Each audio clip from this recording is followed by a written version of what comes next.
નમસ્કાર નમસ્કાર વેબિનારમાં જોડાનાર દરેકનું સ્વાગત છે. આજે ગિરનારી મંડળનો 546મો વેબિનાર છે.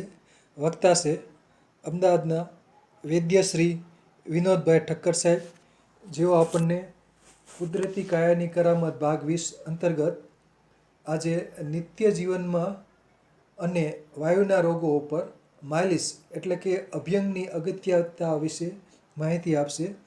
અભ્યંગ એટલે કે માલિશ, તો માલિશની અગત્યતા ઉપર વક્તવ્ય આપશે વૈદ્યશ્રી વિનોદભાઈ ઠક્કર સાહેબ. વૈદ્યશ્રી વિનોદભાઈ ઠક્કર સાહેબને વિનંતી કે તેઓ પોતાનું વક્તવ્ય હવે શરૂ કરી શકે છે. નમસ્કાર સર, જય ધન્વંતરી.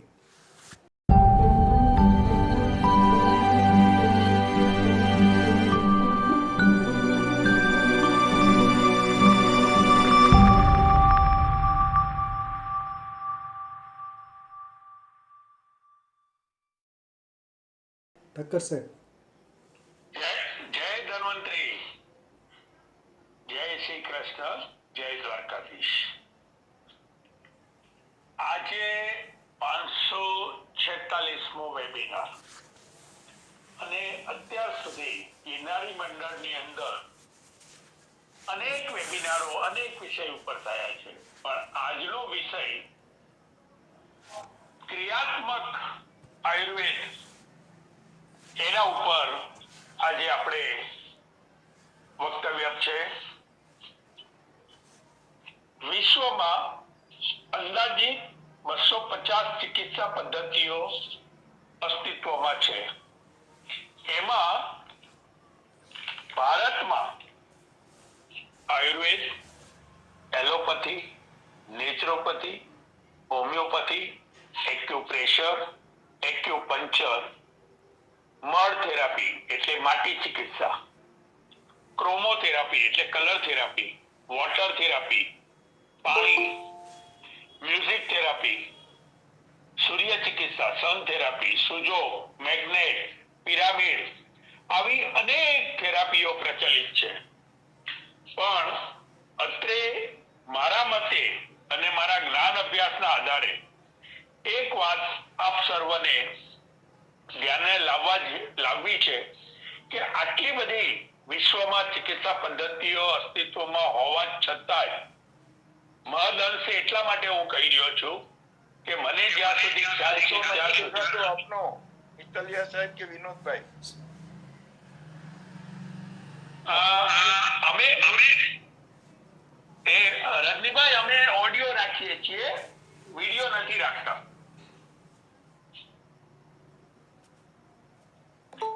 એટલે આટલી બધી ચિકિત્સા પદ્ધતિઓ વિશ્વમાં અસ્તિત્વ હોવા છતાંય મહદઅંશે બધી જ ચિકિત્સા પદ્ધતિઓ રોગોની સારવાર પર કામ કરે છે. કદાચ એકમાત્ર આયુર્વેદ જે સારવાર ન લેવી પડે એને પહેલા પ્રાધાન્ય આપે છે, અને માનો કે માંદગી આવે તો ચિકિત્સાની વાત કરે છે. આ વાત એટલી સૂક્ષ્મ રીતે સમજવા જેવી છે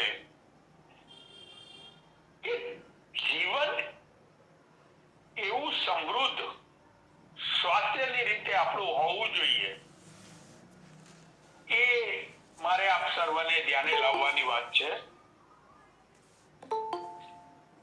અને આપણા આયુર્વેદમાં શારીરિક સ્વસ્થતા કેમ જળવાય એના વિશે જેટલું જ્ઞાન આપણા ઋષિઓએ, આચાર્યોએ ગ્રંથોમાં આપ્યું છે એટલું ક્યાંય બીજી ચિકિત્સા શાસ્ત્રોમાં જણાતું નથી. આપણા આચાર્યોએ પ્રથમ શારીરિક તંદુરસ્તી કેમ રાખી શકાય અને પૂર્ણ સ્વસ્થ કેમ જીવી શકાય એના પર ભાર આપી પ્રથમ સ્વસ્થૃત સમજાવ્યું છે. માંદગી અને ચિકિત્સા તો પછીનો વિષય બને છે. આવી દીર્ઘ દ્રષ્ટિ અને દિવ્ય જ્ઞાન માટે આપણા ઋષિ આચાર્યોને દંડવત કરવું પડે, કારણ કે મનુષ્યના સ્વસ્થતા ઉપર જે ભાર મૂકી આપણા શાસ્ત્રો રચી આપણને આપ્યા છે અને એને જ આદિ અનુસરીએ તો સ્વસ્થ અને તંદુરસ્ત જીવન સુખ અને શાંતિમય રીતે જીવી અને અંતિમ શ્વાસ સુધી સમૃદ્ધ જીવન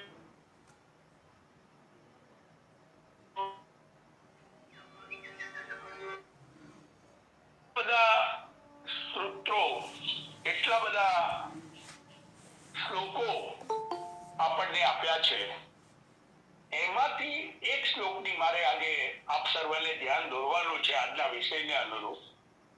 આયુઃ કામાય માનેન ધર્મા સુખ સાધનમ આયુર્વેદ ઉપદેશ વિધેય પરમાદરમ.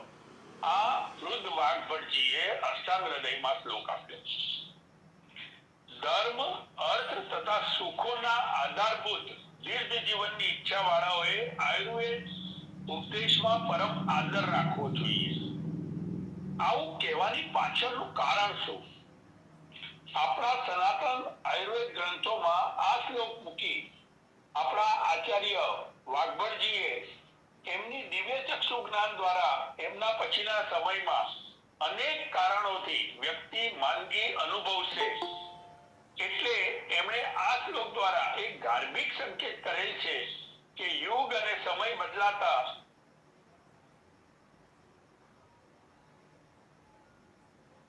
સાથે આયુર્વેદ ઉપદેશુ વિધેય પરમાદરમાં આવું જે ઉત્તરાર્ધમાં મૂક્યું એ આયુર્વેદની મહત્તા અને આદર ભાવ રાખીને વિશ્વાસ કરવાનું જે સૂચન કર્યું છે તે ધ્યાનહર છે.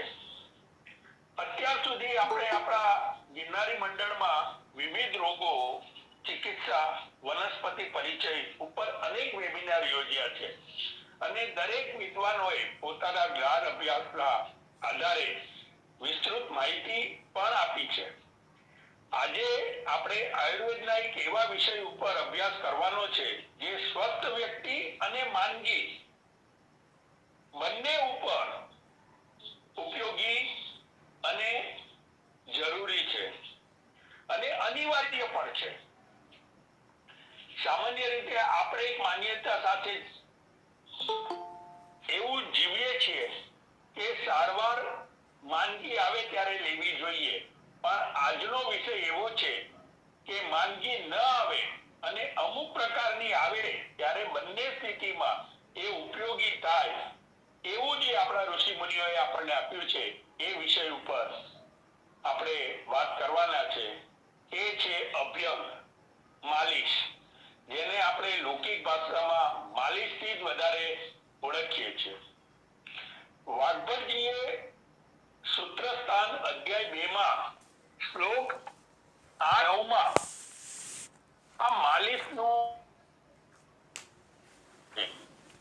એનો પણ એક શ્લોક મૂક્યો છે. અભ્યંગ આચરેત નિત્યમ સજરાસ્ર વાતઃ દ્રષ્ટિ પ્રસાદ પુષ્ટ આયુ સ્વપ્ન શ્રુત્વક દાર્ઢ્યકૃત શિરઃ શ્રવણ પાદેશુ તમ વિશેષ શીલિયેત. શરીરના વિવિધ અંગો પર નિત્યદિન એટલે દૈનિક રીતે તેલનું માલિશ કરવું જોઈએ.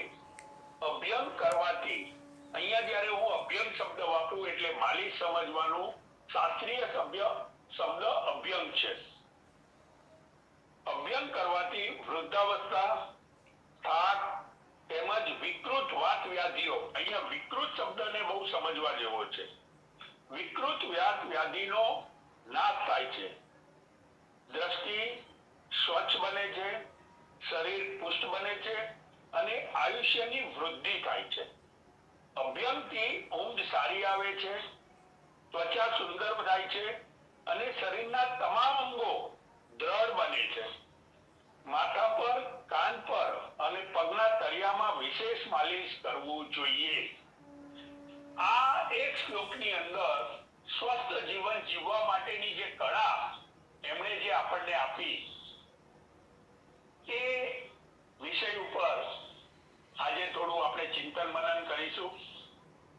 માલિશના વિશેષ ગુણ વિશે એક અન્ય શ્લોક પણ સમજવા જેવો છે. અનાદ અષ્ટગુણમ પિષ્ટમ પિષ્ટાદ અષ્ટગુણમ પયઃ, પયઃ એટલે દૂધ, પયઃ સ અષ્ટગુણમ માસ, માસાદ અષ્ટગુણમ ઘૃતમ, ઘૃતાદ અષ્ટગુણમ તૈલમ. પણ હવે આ સૂત્ર સમજવા જેવું છે. મર્દને ન તુ ભોજને, તેલનું મર્દન આ 8 ગણું તાકાત બતાવે છે. એટલે 8 પંચા 40, 40 ગણું માલિશ શરીરને કેટલું ઉપયોગી છે એ વાત અહીંયા બતાવી છે. શ્લોકના ભાવાર્થમાં તેલ માલિશની અગત્યતા અને લાભ કેવો છે તે સ્પષ્ટ થાય છે. આથી તેલાભ્યંગનો આયુર્વેદમાં અપાર મહિમા છે. હવે આપણે આજના વિષયને ન્યાય આપીશું. આ મેં પૂર્વ ભૂમિકા એટલા માટે આપને થોડી દર્શાવી કે માલિશના માટે શાસ્ત્રોમાં કેટલું પ્રાધાન્ય મૂકેલું છે. ચામડી શરીરમાં સૌથી મોટું અંગ છે અને તે સર્વ આપણે જાણીએ છીએ. ત્વચા એટલે કે ચામડી શરીરને વ્યાપ્ત કરીને રહે છે. જો ત્વચા ન હોત તો શરીર કેવું દેખાત એક સમજવા જેવી વાત છે. આયુર્વેદ પ્રમાણે એ સ્પર્શેન્દ્રિયનું અધિષ્ઠાન છે. એટલે સ્પર્શેન્દ્રિય એક એવી ઇન્દ્રિયની વાત આપણને અહીંયા કીધી છે, જ્ઞાનેન્દ્રિયની, કે આપણે ઘણીવાર અનુભવ કરીએ કે એક ગરમ પદાર્થની બાજુમાં ઉભા રહીએ તોય આપણને ખબર પડી જાય કે આ કંઈક નજીકમાં ગરમ છે. ઠંડા પાસે જઈએ તો તરત અડ્યા બી ના હોય, સ્પર્શ બી ન કર્યો હોય, પણ એટલી સજાગ અને સતેજ ઇન્દ્રિય છે કે એ અમુક અંતરે પણ આપણને ચેતવી દે છે. ત્વચા પંચભૌતિક છે છતાં તેમાં વાયુના ભૂતની વિશિષ્ટતા છે. એક સૂત્ર છે, સ્પર્શેને મનિલઃ વિશેષણ ઉપપદ્યતે. આથી કરીને રોજ તેલ અભ્યંગથી ચામડીને સ્નિગ્ધ રાખવા આયુર્વેદે આજ્ઞા કરી છે. વાયુ વિશેષ હોવાથી ચામડી વૃક્ષ થઈ જાય અને એ વૃક્ષતાથી શરીરના અનેક રોગો પેદા થાય. એટલે વૃક્ષતા ન આવે એટલે અભ્યંગની વાત દૈનિક જીવનમાં મૂકી છે. ચામડી ઉપરથી અનેક રોગોનું જ્ઞાન થાય છે. ચામડીમાં વાયુ અધિક પ્રમાણમાં રહેલો છે એનો અર્થ એ માનવો પડે કે એમાં જ્ઞાન તંતુઓ, ચેતાતંતુઓ અને અંતઃસ્ત્રાવી રસો વગેરેનો સુંદર કાર્ય ભજવાય છે. આયુર્વેદમાં પિત્તના 5 પ્રકારમાંથી એક ભ્રાજક પિત્ત છે. ભ્રાજક પિત્ત ચામડી આશ્રિત રહે છે. ચામડીને તેજસ્વીતા, મૃદુતા, સ્નિગ્ધતા આપવાનું કાર્ય આ ભ્રાજક પિત્ત નિભાવે છે. આયુર્વેદની મહત્તા જેટલી કહીએ એટલી ઓછી છે. શરીરના 10 દ્વાર છે. 2 આંખ, નાકના 2 નસકોરા, 2 કાન, મોઢું અને આપણે જેને ઉત્સર્ગ તંત્રના માર્ગ કહીએ, અને ભ્રમરંધ્ર, અને સ્ત્રીઓમાં 3 વધારાના વિશેષ. એટલે આ 10 માર્ગ અને એ દ્વારો દ્વારા અનેક રીતે સ્વાસ્થ્ય જાળવવાના ક્રિયાત્મક પ્રયોગો જણાવાયા છે. જેમ કે નશ્ય, ગંડૂસ, કર્ણપુરણ, અભ્યંગ વગેરે. આ બધા જ પ્રયોગોના ઉપયોગ થકી વ્યક્તિ નિરોગી જીવન જીવી શકે. આજનો વિષય માલિશ અભ્યંગનો છે એટલે એના વિશેની જ વાતો આપણે જોઈશું અને સમજીશું. દુષ્ટ પદાર્થો, વધારાના ક્ષારો અને વિષને બહાર કાઢવામાં ચામડી જે ભાગ ભજવે છે તે અતિ અગત્યનો છે. તેલના અમુક ભાગ શરીરમાં જાય અભ્યંગ દ્વારા ચામડીના છિદ્રો વધુ ખુલ્લા બને, શરીરનો મળ છૂટો પડે અને રુધિરાભિસરણ એટલે બ્લડ સર્ક્યુલેટરી સિસ્ટમ ને ત્વરિત બનાવી વિષાક્ત પદાર્થોને એટલે ટોક્સિક્સને શરીરમાંથી બહાર કાઢી અજબ તાજગી આપનાર આ માલિશના જેટલા ગુણગાન કરીએ એટલા ઓછા છે. વાતજના પદાર્થોમાં તેલ ઉત્તમ છે, બલપ્રદ છે અને ચામડીને પરમ હિતકર છે. તેલ મેઘા, બુદ્ધિ, ગ્રહણ શક્તિ અને જઠરાગ્નિને પ્રદક કરનારી વધારનારી છે. રોજિંદા જીવનમાં માલિશના આટલા ફાયદા સમજી હવે વાયુના વિવિધ રોગો પર માલિશ વિશે વાત કરીશું. આયુર્વેદની રોગોની દોષ મુજબ વાયુના 80 રોગ, પિત્તના 40 અને કફના 20 જણાવેલ છે. પણ આ ઉપરાંત અનેક રોગોની સંખ્યા છે જેના વિશે નિદાન કરવું કઠિન છે અને કયા રોગમાં ગણના કરવી એ પણ એક પ્રશ્ન બને છે. ઘણીવાર આપણે જોઈએ છીએ કે અનેક રિપોર્ટ કરાવ્યા પછી બધા જ રિપોર્ટો નોર્મલ હોવા છતાં દર્દી અનેક ફરિયાદો સાથે ફરતા હોય છે. આવા સંજોગોમાં આયુર્વેદના બહોળા અનુભવી અને અભ્યાસુ વૈદ્યો રોગનું નામ કદાચ ન કહી શકે પણ ચિકિત્સા દ્વારા આયુર્વેદના પાયાના સિદ્ધાંતોના સહારે દર્દીને રાહત આપી આયુર્વેદનું જ્ઞાન પ્રમાણિત કરી બતાવે છે. ઘણીવાર લાક્ષણિક રીતે રોગો સામાન્ય દેખાતા હોય છે પણ ચિકિત્સામાં સફળતા અલ્પ મળે છે. ત્યારે પણ અનુભવી વૈદ્યો અલગ નિદાન કરી પરિણામ આપે છે એવું પણ સમાજમાં જોવા મળે છે. આ વાત મારે એટલે ધ્યાને લાવવી પડી કારણ કે જેને આપણે દુખાવો થતા વાયુના રોગો સમજીએ છીએ એ રોગો અન્ય બીજા રોગોનું લક્ષણ પણ હોઈ શકે છે. ત્યારે વાયુ રોગની ચિકિત્સામાં પરિણામ નથી મળતું પણ અન્ય નિદાન આધારિત ચિકિત્સા થાય તો ફાયદો થતો જણાય છે. નિદાન કરવાનું જેટલું મહત્વ છે એટલું જ ઔષધ આયોજનનું છે એ વાત પણ આપણે સર્વે ધ્યાન રાખવી જોઈએ. વાયુના મુખ્યત્વે 6 ગુણ શાસ્ત્રોમાં બતાવ્યા છે. આ 6 ગુણ ઓછા વત્તા હોય જ વાયુની વૃદ્ધિ કે અલ્પતા થઈ હોય તો એના સૂચન રૂપે આ 6 ગુણ જે છે એ હોય એવું પ્રમાણિત છે. આ 6 ગુણ એટલે વૃક્ષતા, લઘુતા, શીતતા, કરત્વ, ચલ, સૂક્ષ્મ. આમ આ 6 ગુણ ઉપરાંત એક અગત્યનો ગુણ છે જે અદ્રષ્ટ છે, વાયુ જોઈ શકાતો નથી એટલે જ રિપોર્ટમાં ઘણીવાર પકડાતો નથી. અનેક રિપોર્ટ કરાયા પછી રિપોર્ટો નોર્મલ હોય અને દર્દી પરેશાન થતો હોય. આ વાતને સમજાવવા માટે મેં થોડુંક અહીંયા એક ચિત્ર આપ્યું આપને કે વાયુના અમુક પરિબળોના આધારે રિપોર્ટો નોર્મલ આવતા હોય પણ વાયુથી થતા અને વાયુના સંયોજનમાં થતા રોગોનું ઘણીવાર આપણે નિદાન કરી શકાતું નથી.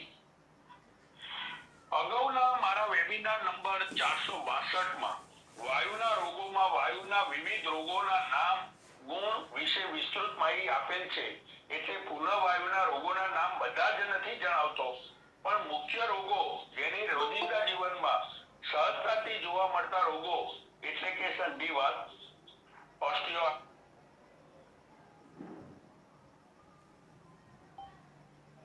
રાજણ કહીએ, સાયટિકા, વિશ્વાસી, ગભાનું જકડાઈ જવું, ફ્રોઝન શોલ્ડર કહીએ. પણ ફ્રોઝન શોલ્ડર વિશ્વાસી એકને સમજવા કરતા એના 4 અલગ અલગ કારણો અને અલગ અલગ રોગો છે એટલે ત્યાં પણ થોડુંક આપણે મેં હમણાં જેમ કહ્યું એમ કે નિદાન સારું થવું જોઈએ. પેરેલિસિસ, લકવો, આયુર્વેદ પ્રમાણે એને પક્ષઘાત કહેવાય છે. બાર લકવો, પોલિયો જેને કહીએ, નાના બાળકોને થાય. પછી અર્ધિત ફેશિયલ પેરેલિસિસ, પાલ્સી, પુરુષતમ પેરાપ્લેજિયા જે ઘૂંટણ નહીં પણ આપણે નિતંબથી શરીર જકડાઈ જવું અને પગની અંદર ચેતન અલ્પ થઈ જવું. વાયુના રોગોમાં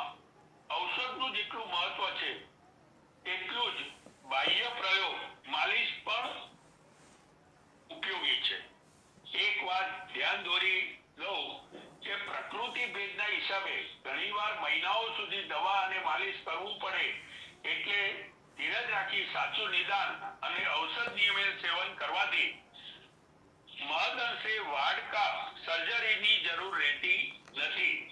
કારણ કે આપણે બધા એક એવી માન્યતા સાથે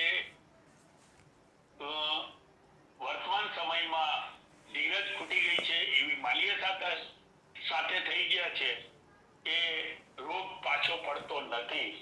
પણ આપણને ખબર જ નથી હોતી કે વાયુ ક્યારે આપણા શરીરમાં વધવા માંડ્યો, ક્રમે ક્રમે કેટલા અંગોને નુકસાન કર્યું. એમાં જે સમય હોય છે એ પડદા પાછળનો હોય છે, આપણે એને ધ્યાનથી સમજતા નથી.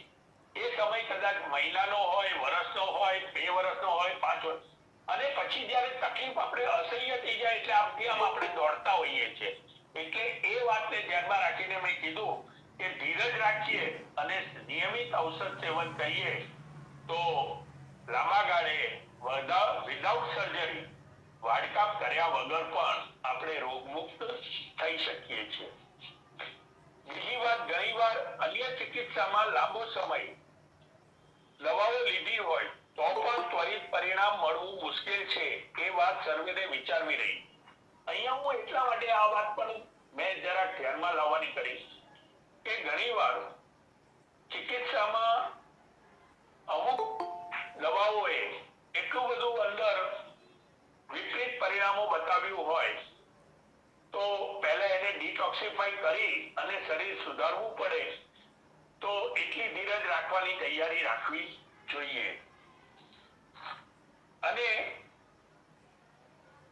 બાકી જેમ અગાઉના શ્લોકમાં મેં જણાવ્યું તે મુજબ ધીરજ અને વિશ્વાસ રાખી ચિકિત્સા કરાય તો આશાસ્પદ પરિણામ મળી શકે છે.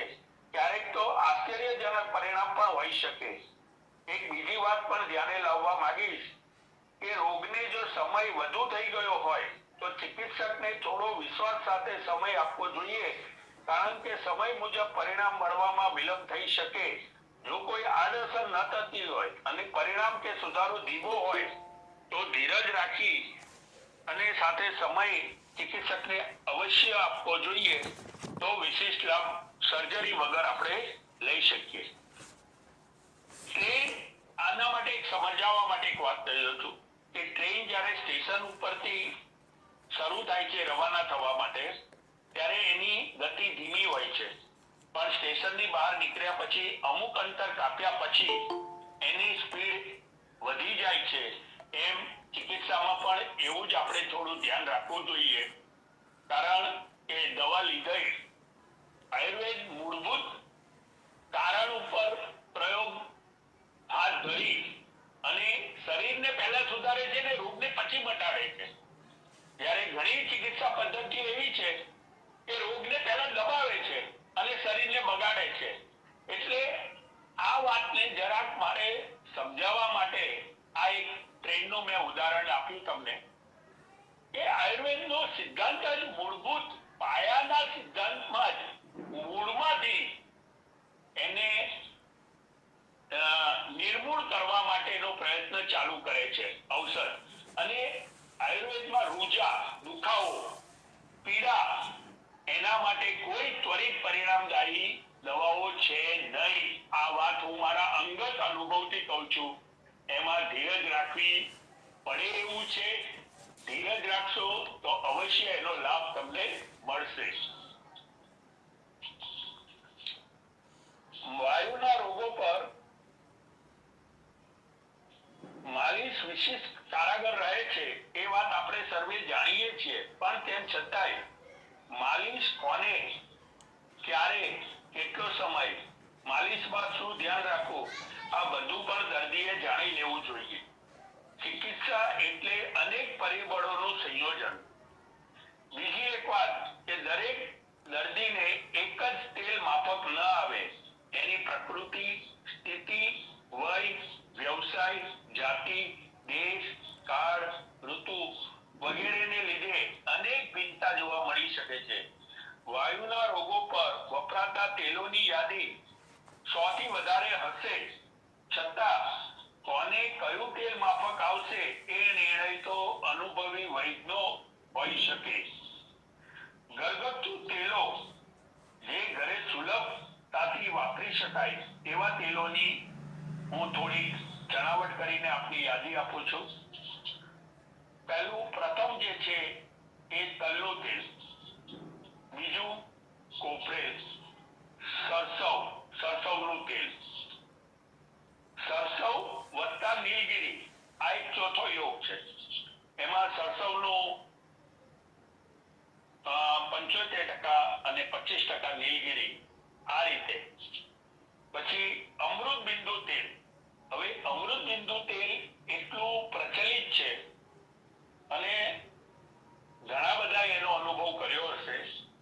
અજમાના ફૂલ, ઇજમેટના ફૂલ અને કપૂર, ઇંગ્લિશમાં થાઇમોલ, મેન્થોલ અને કેમ્ફર, આ ત્રણેય સપ્રમાણમાં લઈએ એટલે એ પ્રવાહી બની જાય, તેલ જેવું બની જાય અને એ પ્રવાહીને તેલની સાથે મેળવી અને દુખાવાના તેલોમાં આપણે વાપરતા હોઈએ છીએ. પછી સરસવ અને કપૂર આ બી એક સારો યોગ છે. સરસવ 100 ગ્રામ સરસવના તેલમાં 10 ગ્રામ કપૂર નાખી અને ઓગાળી અને એ તેલ વાપરી શકાય. માલકાંગણી અને તલનું તેલ. માલકાંગણી પણ 15-20% અને 80% તલનું તેલ નાખી અને લાભ લઈ શકાય. કઈ ના મળે તો આપણે ઘરમાં જે ખાતા હોઈએ, માનો કે સિંગતેલ ખાતા હોય તો સિંગતેલમાં પણ મીઠું અમુક પ્રમાણમાં ભેળવી અને વાપરી શકાય.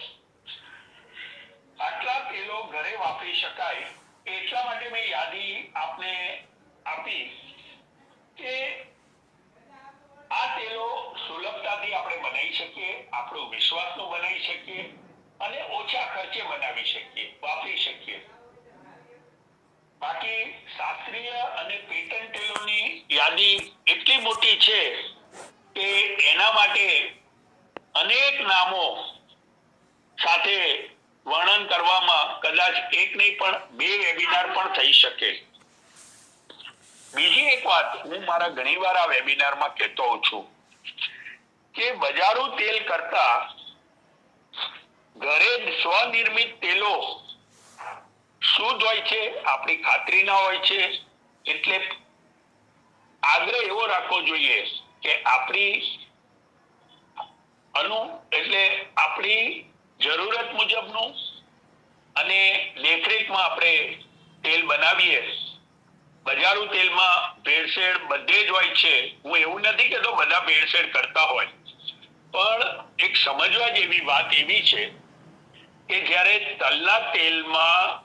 તલમાંથી તેલ કાઢીએ અને એની પડતર કિંમત 450 થી 500 રૂપિયા 1 કિલોની થતી હોય. હવે એની પ્રોસેસ કરે, લેબલ, પેકિંગ અને નફો બધું ગણીએ તો વ્યક્તિને 80-100 રૂપિયે કે 110 રૂપિયા તેલ ઘરમાં પડતું હોય. માર્કેટિંગનું સામાન્ય રીતે 50-60% માર્કેટ હોય એટલે 250 રૂપિયા 100 ગ્રામ તેલ બજારમાં હોય તો થોડુંક વિશ્વસનીય કહી શકાય. એસી ઓછી કિંમતમાં જ્યારે તેલના હોય બજારમાં પીળાહર તેલો, દુખાવાના તેલો મળતા હોય તો આપણે થોડું વિચારવું પડે કે એની ગુણવત્તા કેટલી હોઈ શકે. આ મેં એટલા માટે ધ્યાન દોર્યું છે કે આ બધા સરળ પ્રયોગો છે, ઘરે કરી શકાય અને એનો લાભ બી એટલો જ મળે છે. એવું નથી કે એનો લાભ નથી મળવાનો, લાભ પણ એટલો જ મળે છે. કદાચ બજારુ તેલ શાસ્ત્રીય તેલ કરતા 2 દિવસ મોડો મળે પણ મળે છે ખરો. અને પ્રાંત અને ઋતુ પ્રમાણે તેલ પસંદ કરવા જોઈએ.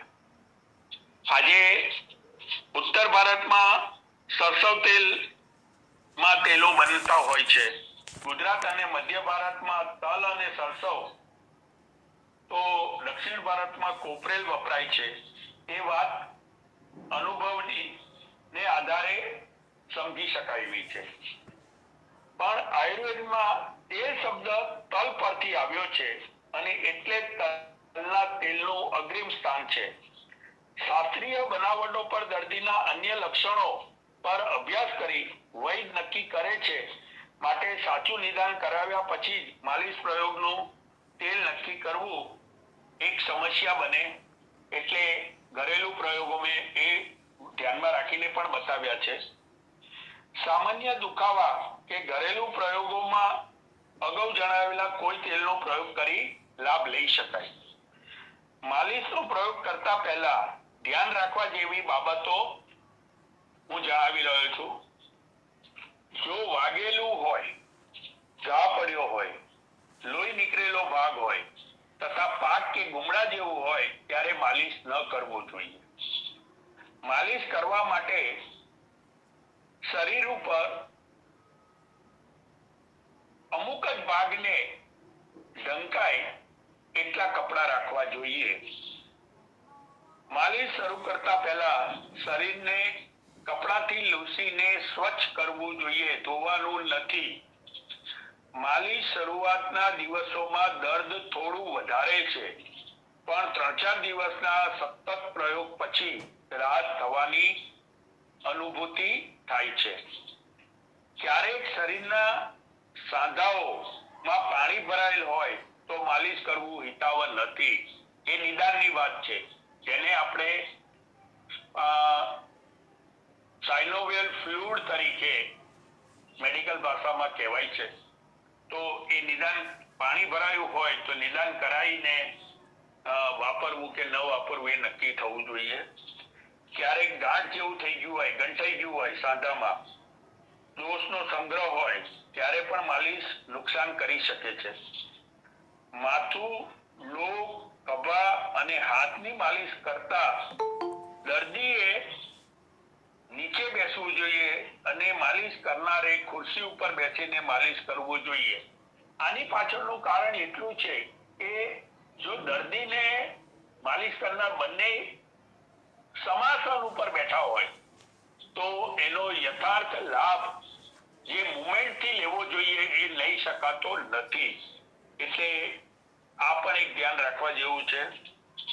શરીરની પાછલી બાજુ માલિશ કરવા માટે દર્દીને પેટ પર, એટલે પેટ જમીન તરફ હોય અને પીઠ આકાશ તરફ હોય એવી રીતના સુવડાવીને માલિશ કરવું જોઈએ. પડખે માલિશ કરવા માટે દર્દીને પડખે સુવડાવીને માલિશ કરવું જોઈએ. અને સૌથી અગત્યની વાત, જ્યારે વધારે પીડા હોય ત્યારે દર્દીની અનુકૂળતા ને ધ્યાનમાં રાખીને, વિવેક રાખીને માલિશ કરવું જોઈએ. માલિશ માટેનો સમય.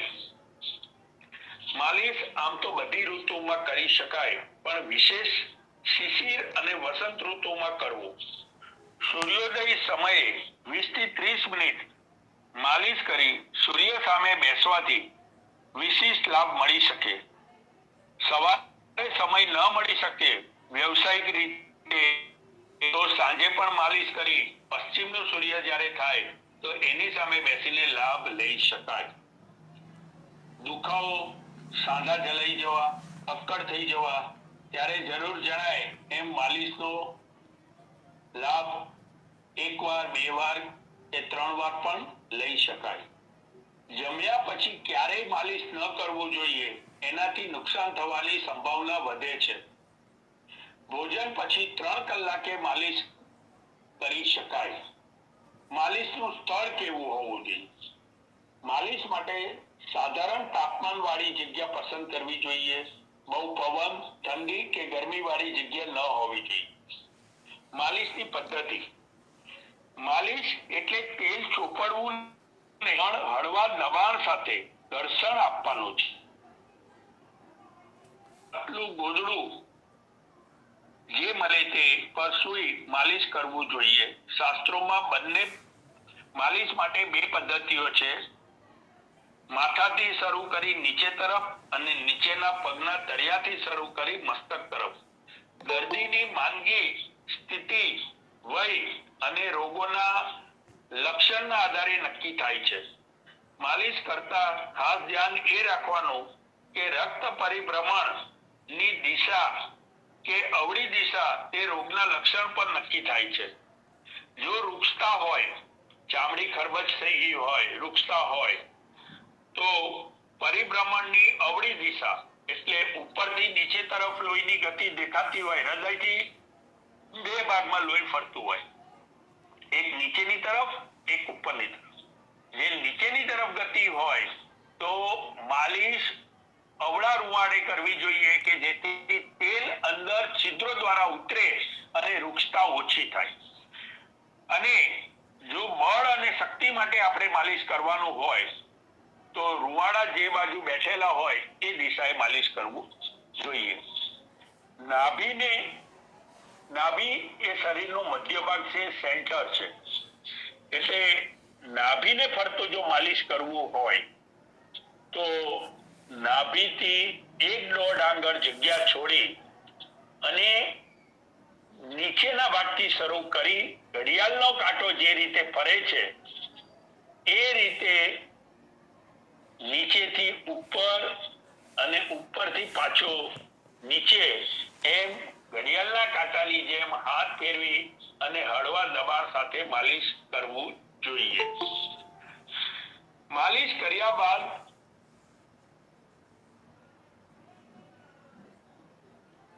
આપણે થોડીક હળવી કસરત કરવી જોઈએ અને શેક કરવો જોઈએ. અહીંયા 2 વાત છે. શેક કરવાથી જે તેલ તમે શરીર ઉપર અભ્યંગ દ્વારા વાપર્યું છે, હીટ એક્સપાન્ડ્સ એન્ડ કુલ કોન્ટ્રેક્ટ્સ, એટલે ગરમી આપવાથી છિદ્રો વધારે વિસ્ફાર થાય, વધારે ખુલે અને તેલનું શોષણ શરીરમાં વધારે થાય. એટલે શેક એટલા માટે આપવાનો હોય છે. અને હળવી કસરત કે એ લોહીમાં ભળ્યા પછી લિમ્ફેટિક નર્વ સાથે પણ ભળ્યા પછી એ શરીરમાં, આખા શરીરમાં વહેતું થાય એના માટે હળવી કસરતો કરવી જોઈએ. માલિશ કર્યા પછી સ્નાન 30 થી 45 મિનિટ પછી કરવું જોઈએ. એટલે આ પૂર્ણ પ્રક્રિયા કર્યા પછી 30 થી 45 મિનિટ પછી સ્નાન કરવું જોઈએ. તેલની ચિકાસ દૂર કરવા માટે શક્ય હોય ત્યાં સુધી સાબુ વાપરવો ન જોઈએ. એની બદલે ચણાનો લોટ, જવનો લોટ કે અન્ય લોટ, હળદર અને પતલું દૂધ કે પાણી જે અનુકૂળ અને સુપ્રાપ્ત હોય તેના દ્વારા મર્જન કરીને સ્નાન કરવું જોઈએ. સ્નાન કર્યા પછી પણ પવન અને હવાથી 15-20 મિનિટ દૂર રહેવું જોઈએ. આ મેં શાસ્ત્રીય પદ્ધતિ બતાવી માલિશનો લાભ લેવા માટે. કારણ કે ઘણીવાર માલિશ કર્યા પછી પણ દર્દીની ફરિયાદ એવી જ હોય છે કે સાહેબ અમે તો આટલા વખતથી માલિશ કરીએ પણ અમને લાભ નથી મળતો. તો આ આખી પદ્ધતિ મેં એટલા માટે તમને સમજાવી કે આમાં ક્યાંક શરત ચૂકથી તમારી કઈ ભૂલ થતી હોય તો એને તમે સુધારી અને લાભ લઈશું. માલિશ કોને જરૂરી છે?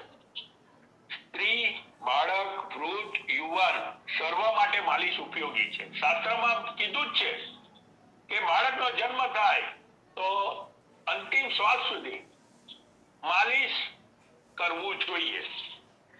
જે લોકો વધુ મહેનત કરતા હોય, મહેનતનું કામ કરતા હોય, મજૂરી કરતા હોય, શરીર નબળું હોય, ચામડી બરછટ હોય, ચીરા વારે ઘડીએ પડી જતા હોય, જેમના વાયુના રોગો જેવા કે લકવા, કંપવા, સાંધાના દુખાવા, ખભાના દુખાવા, કમરનો દુખાવો, ગરદનનો દુખાવો, રાંજણ, ઘૂંટણ, એડી, ઘૂંટી, કોણી ના દુખાવા, એમને માલિશ ઉપયોગી બને છે.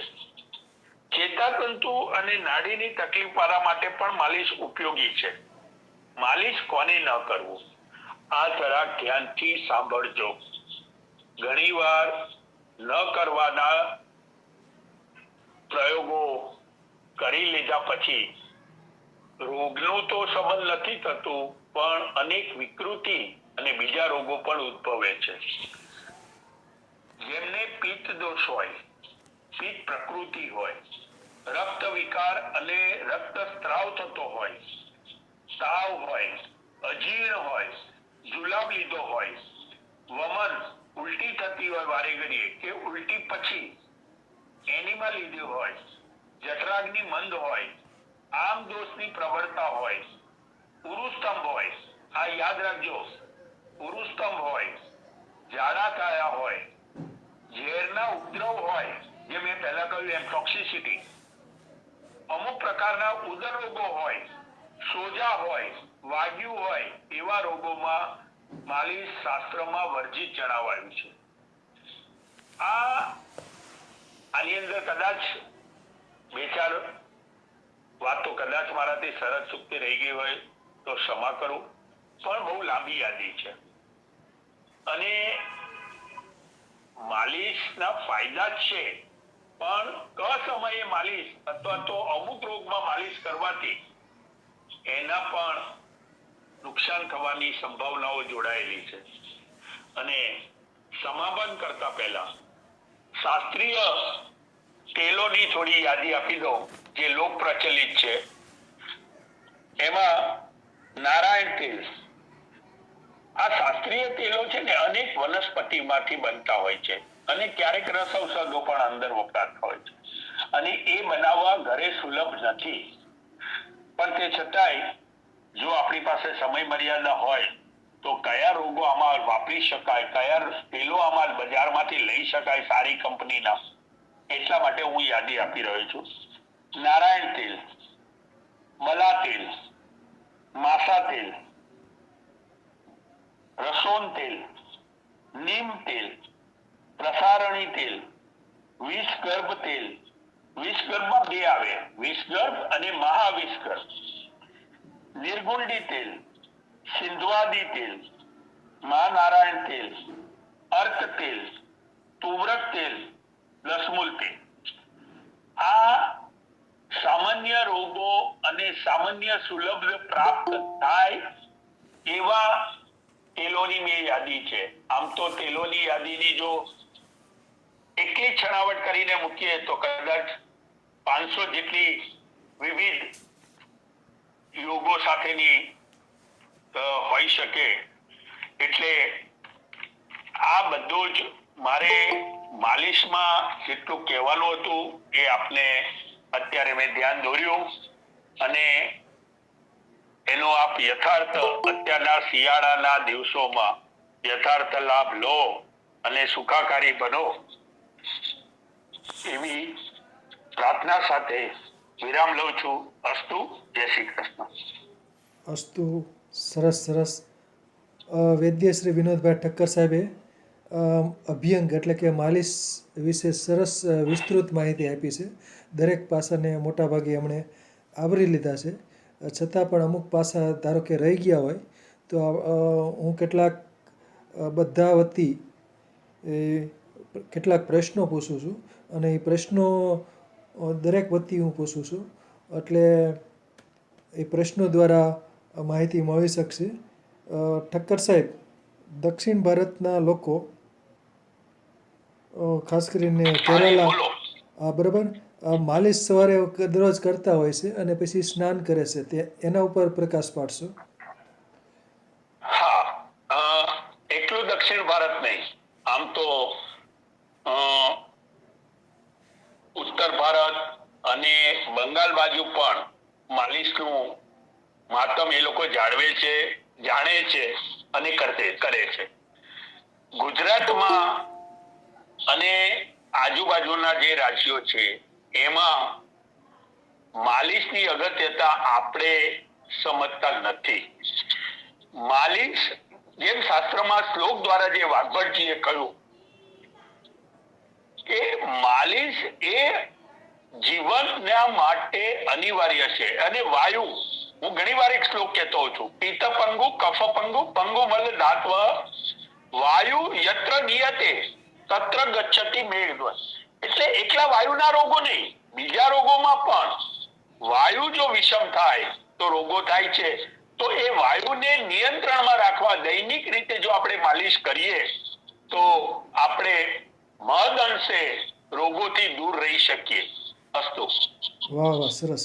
બીજું, નાના બાળકને તેની માતા માલિશ કરતી હોય તો એનાથી શું ફાયદો થાય? કેટલીક માતાઓ એના બાળકને માલિશ કરીને પછી સ્નાન કરાવતી હોય છે. હા, આપણે એક શ્લોક હમણાં કીધો તો કે માલિશના ફાયદા શું? તો શરીર સુદૃઢ બને, શરીરની વૃદ્ધિ થાય, રક્ત પરિભ્રમણ બરાબર થાય, એના દ્રષ્ટિમાં પણ સુધારો આવે છે, એને શરીરની વાંતિ અને કાંતિ એટલે તેજોમય શરીર બને છે. અને સૌથી અગત્યની વસ્તુ કે માલિશ દ્વારા, જે મેં એક શ્લોક કીધો તો અષ્ટ ગુણ, તો માલિશ દ્વારા પોષણનો કદાચ કોઈ કારણસર અભાવ બી રહેતો હોય ને, તો આ માલિશ દ્વારા એની પુષ્ટિ થાય, એનો વિકાસ સારો થાય. એટલે નાના બાળકોને માલિશ કરવાનું આપણે જે પરંપરામાં ગોઠવાયેલું છે એ સર્વ માતાઓ બહેનોએ ધ્યાન રાખીને અપનાવવું જોઈએ. અસ્તુ. વાહ વાહ, સરસ સરસ. બીજું અભ્યંગ એટલે કે માલિશ દિવસમાં કેટલી વખત કરી શકાય? આમ જો દૈનિક જીવનમાં આપણે સ્વસ્થ અને સારા જીવન માટે, સુખાકારી જીવન માટે આપણે કરવું હોય તો જે મેં બે સમય કીધા અનુકૂળતા મુજબ, યા તો સવારે સૂર્યોદય સમયે અને યા તો સૂર્યાસ્ત સમયે. પણ માંદગી રૂપે વાયુના રોગો હોય તો આપણી જરૂરત મુજબ દિવસમાં 2 કે 3 વાર કરી શકાય. પણ એમાં એટલું ધ્યાન રાખવાનું કે 2 વાર કરીએ તો વધારે સારું. 3 વારમાં બહુ અતિશય પીડા હોય અને અસહ્ય વેદના હોય તો કદાચ ત્રીજી વાર લાભ લઈ શકાય. સામાન્ય રીતે 8 કલાકે 1 વાર માલિશ કરવા માટેની જોગવાઈ વિચારીને ચાલવું જોઈએ. અસ્તુ. વાહ વાહ, સરસ. બીજું, આપ અંબાજી માં કેમ્પ દ્વારા સેવાકીય સારવાર કરો છો, અંબાજીમાં કેમ્પ કરીને, તો એના વિશે થોડીક માહિતી આપો. અંબાજી. હા, આપણા ગિરનારી મંડળમાં તો મારા વિડીયો પણ મેં મૂકેલા છે અને ઘણીવાર મેં આ બારામાં ચર્ચા પણ થઈ છે. છેલ્લા 20 વર્ષથી અંબાજી ભાદરવી પૂનમે એ પદયાત્રીઓ પગપાળા ચાલીને આવતા હોય છે. તો દાતા 20 વર્ષથી મારી દેખરેખમાં એક અમે કેમ્પનું આયોજન કરીએ છીએ. અમારી ટીમમાં અત્યારે 32 મેમ્બર છે. બધાને માલિશનું જ્ઞાન મેં આપ્યું છે, પાટાપિંડીનું જ્ઞાન આપ્યું છે અને ત્યાં અમે નિઃશુલ્ક આ સેવાકીય કાર્ય કરીએ છીએ. પણ એ સેવા કરતા કરતા માતાજીની અસીમ કૃપા છે કે સાંધાના દુખાવા અને વાયુના રોગો ઉપર ધીમે ધીમે અનુભવથી જે મને વિશિષ્ટ જ્ઞાન મળ્યું, એના આધારે આજે હું ઘણા બધા રોગોમાં સફળ થઈને એક સારું પરિણામ મળે એવું થાય છે. અને ઘણા દર્દીઓ એવા છે કે જેને મારે ઓપરેશન ન કરાવવું પડ્યું હોય અને સારી રીતે જીવતા હોય, હરતા ફરતા હોય, એ બધું માતાજીની આ સેવાના પ્રતાપે મને પ્રસાદી મળી છે. અસ્તુ. વાહ વાહ, સરસ સરસ. હવે ગાદી ખસવી અને મણકો ખસવો, તો એને આપની જે સારવાર આપે વિકસાવી છે એના વિશે માહિતી આપો. ગાદી ખસવી અને મણકો ખસવો ને એ બધું એના ઉપર. હા, હવે મણકો આમ સામાન્ય રીતે કોઈ પણ વસ્તુ, કોઈ પણ મણકો, કોઈ પણ હાડકું એ સ્નાયુ, કંડરા અને માંસપેશીથી બંધાયેલું હોય છે. વાસ્તવમાં બને છે શું? આપણી માંસપેશીઓ બલહીન થઈ ગઈ હોય છે, એની શક્તિ જે હોય છે એ ઓછી છે, એટલે શિથિલ થઈ જાય, જેને આપણે કહીએ ઢીલા થઈ જાય. એટલે મણકા જે એની સાથે, કે જે સાંધો એની સાથે જોડાયેલો હોય એ એની અંદર એક એની પકડાળ જે હોય એ ઢીલી પડે છે અને એમાં વાયુની વૃદ્ધિ થવાથી એ બને છે. એટલે શું થાય કે વાયુ સૂકવે પણ છે, રૂક્ષતા લાવે છે. એટલે એને રક્ત પરિભ્રમણ અને પોષણ બંનેનો અભાવ થવા ચાલે છે. એટલે ધીમે ધીમે ત્યાં દુખાવો શરૂ થાય. હવે એના આધારે મણકા ખસે, ગાદી ખસે, નસ દબાય એવું નથી હોતું. જો તમે એક સારી અભ્યંગ દ્વારા અને સારી રીતે ચિકિત્સા કરી અને એ સ્નાયુને પાછા પહેલા મજબૂત કરો અને પછી મણકાને ને ગાદીને જરા સેટ કરી અને એની આખી ટેકનિક છે, જે મેં કહ્યું માતાજીની પ્રસાદીથી મને આ વિદ્યા આખી થેરાપી રૂપે ડેવલપ કરી છે. તો એને પહેલા સ્નાયુ થોડા મજબૂત કરીને એકવાર તમે એને સેટ કરી આપો તો ફરી એ તકલીફ થતી નથી.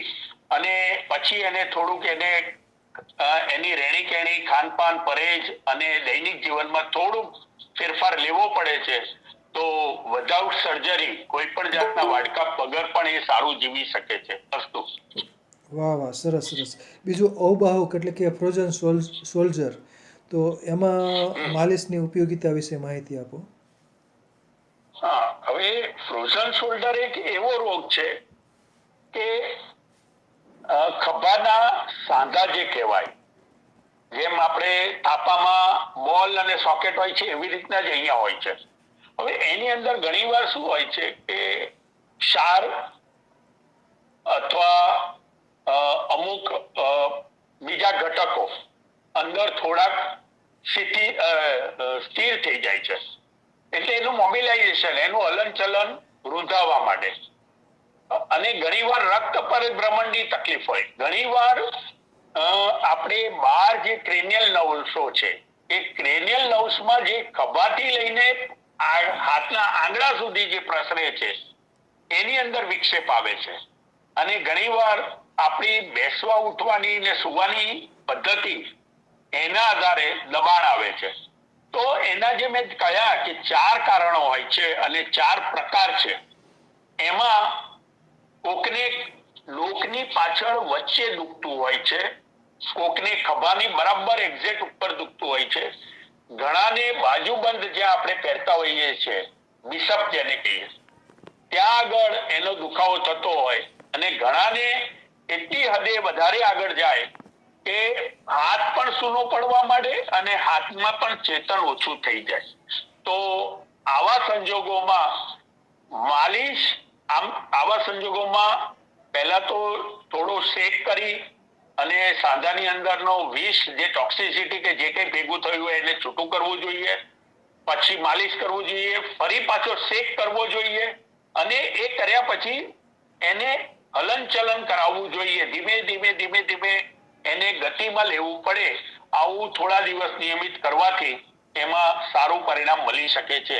પણ ફ્રોઝન શોલ્ડર એક એવી જગ્યા છે કે હૃદયની નજીક હોવાથી એની ઉપર આક્રમક ગરમી ન અપાય અને બહુ વધારે દબાણ ન અપાય. એટલે એને પરિણામ લેવામાં થોડોક સમય વધારે લાગે છે. અસ્તુ. વાહ વાહ, સરસ સરસ. બીજું ડોક જલાઈ જવી, ઘણાને ડોક જલાઈ જતી હોય, રક્તરક કહે છે, સર્વિકલ સ્પોન્ડિલાઇટિસ પણ કહે છે. તો એમાં કેટલાકને ડોક ઉપર બેલ્ટ પણ પહેરવો પડતો હોય છે. તો એના વિશે માહિતી આપો. એમાં માલિશ થઈ શકે? હા, આધુનિક વિજ્ઞાન પ્રમાણે આવા તમે જો ની બેલ્ટ આવે છે, બરાબર? તો ની બેલ્ટ આપણે ઘૂંટણ ઉપર પહેરાવાય છે, પછી કમર ઉપર લંબર બેલ્ટ આવે છે તો ત્યાં પહેરાવાય છે. એવી રીતના ડોકમાં મૂળ એનો આશય એ છે કે એને એ જે દબાણ આવે છે એ દબાણ થોડું હળવું થાય એટલે એને સુગમતા રહે. પણ મેં જે પહેલા જ ખુલાસો આપ્યો કે આપણા સ્નાયુ, કંડરા અને માંસપેશીઓની તાકાત હળવી પડવાથી મણકા નું દબાણ આવે એવું કે છે, પણ એવું નથી હોતું. એને નિયમિત તેલ માલિશ કરી અને હળવે હળવે વાયુના રોગોનું એક સૂત્ર છે કે વાયુમાં ન વાતે ન સુલભ, અને વાયુના રોગોમાં મિત્રવત આચરે, એટલે મિત્રની જેમ, સખાની જેમ હળવે હળવે પ્રેમથી એને દૂર કરવો જોઈએ. એટલે આમાં આ વસ્તુ ધ્યાન રાખવાની. ધીરજ મેં પહેલાય કહ્યું કે ધીરજ રાખવી પડે છે. જેમ જેમ સ્નાયુ કંડરા અને માંસપેશીઓ મજબૂત થાય એમ એમ તમને સુધારો દેખાય. પણ તમે એવું વિચારો કે હું 4 દિવસ આ કરું અને મને આવી જાય, એ શક્યતા ઓછી છે. હા, તમારી તીવ્રતા કેવી છે, કેટલા સમય થયો છે, તો ઘણાને 2 દિવસમાં આવી જાય છે, ઘણાને એક જ સિટિંગમાં આવી જાય. પણ સમય ગયો હોય તો થોડીક ધીરજ અને ઔષધ પ્રયોગ સાથે માલિશ કરવું ઉપયોગી બને છે. અસ્તુ. વાહ વાહ, સરસ સરસ. બીજું સંધિવા અને આમવાત બંનેમાં માલિશ થઈ શકે? ના, આ આમવાત અને ગાઉટ આ બે છે ને ચોર વાયુ રોગના ચોરની કક્ષામાં આવે છે. દુખાવો થાય એટલે લોકો વાયુ સમજે છે, પણ એ છુપા રુસ્તમ છે. એમાં જો માલિશ કરો તો જે મેં તમને વચ્ચે મારા વક્તવ્યમાં કીધું હતું કે અમુક રોગોનું નિદાન જો બરાબર ન થાય અને માલિશ કરવામાં આવે તો એનાથી રોગની વૃદ્ધિ તો ઠીક છે, પણ અનેક બીજી સમસ્યાઓ થાય કે જેને પાછું વાળવા માટે સરળતા નથી રહેતી, બહુ મહેનત કરવી પડે છે. એમાં આ રૂમેટોઇડ આર્થરાઇટિસ અને ગાઉટ આ બે સમજવા જેવા છે. કારણ કે એ બે એવા રોગો છે છુપા રુસ્તમ જેવા કે જે વેદનાના આધારે આપણે એવું માનીએ કે સંધિવાત છે, પણ એની ગણના 80 વાયુના રોગોમાં નથી આવતી. એની સાથે અન્ય દોષો ભળેલા હોય છે.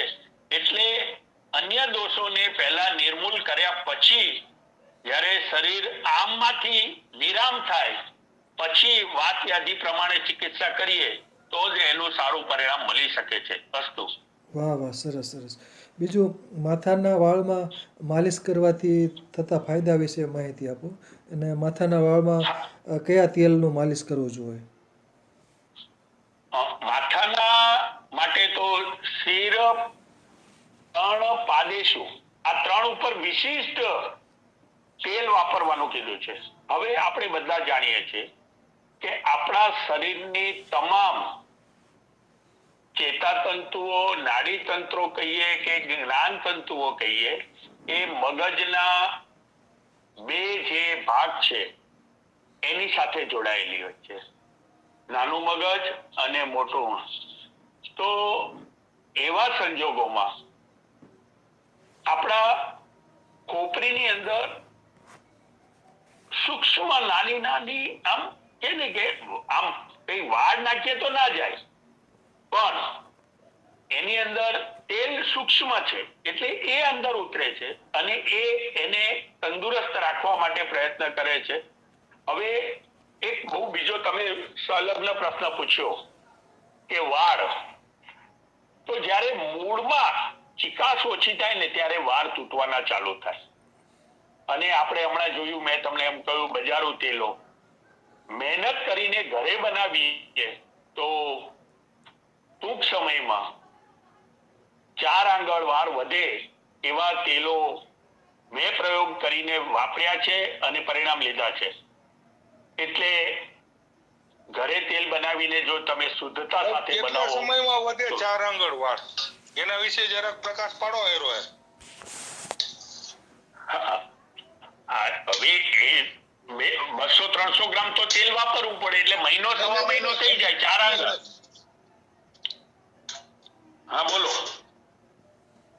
સવા મહિનામાં જો 4 આંગળ મતલબ 4 ઇંચ થયું. આપણો એક વેડો એટલે 1 ઇંચ થાય.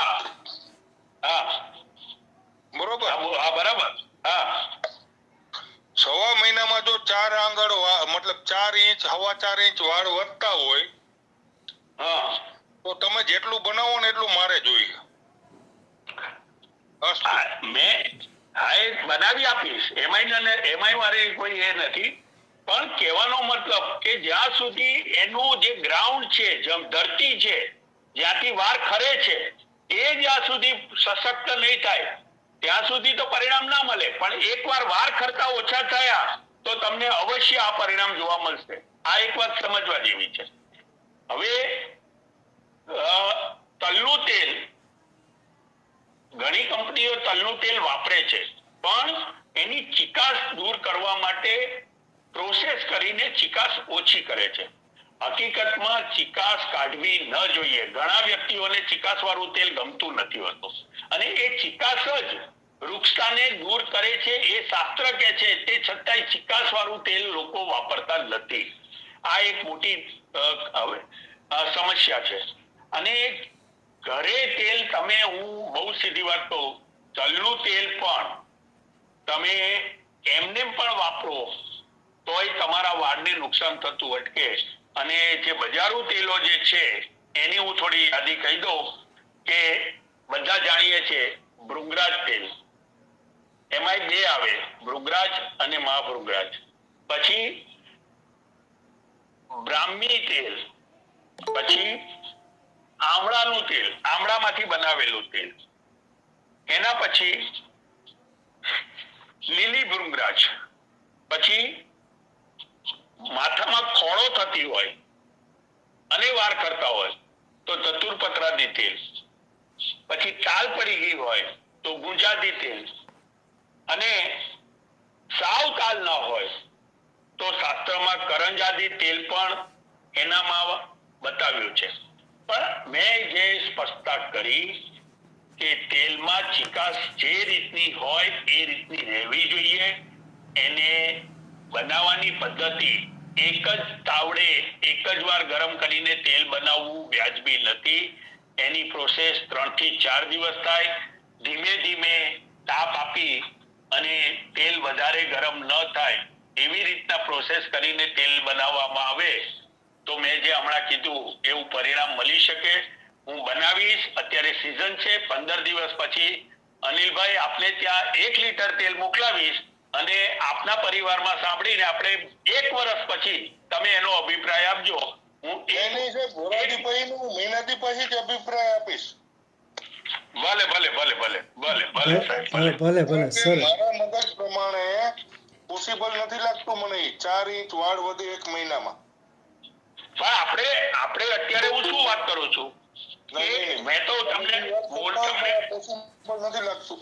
કારણ કે બચપનથી લઈને અત્યાર સુધીમાં 350 ટાઈપના તેલ બનાવી ચૂક્યો હું. એથી વધારે છે પણ ઓછા નહીં. હા પણ મને એકે તેલમાં એવું રિઝલ્ટ નથી મળ્યું હા અનિલભાઈ, કે 1 મહિનામાં 4 થી 4.5 ઇંચ વાળ વધે. અનિલભાઈ છેલ્લા ડાયરા વાત કરશું.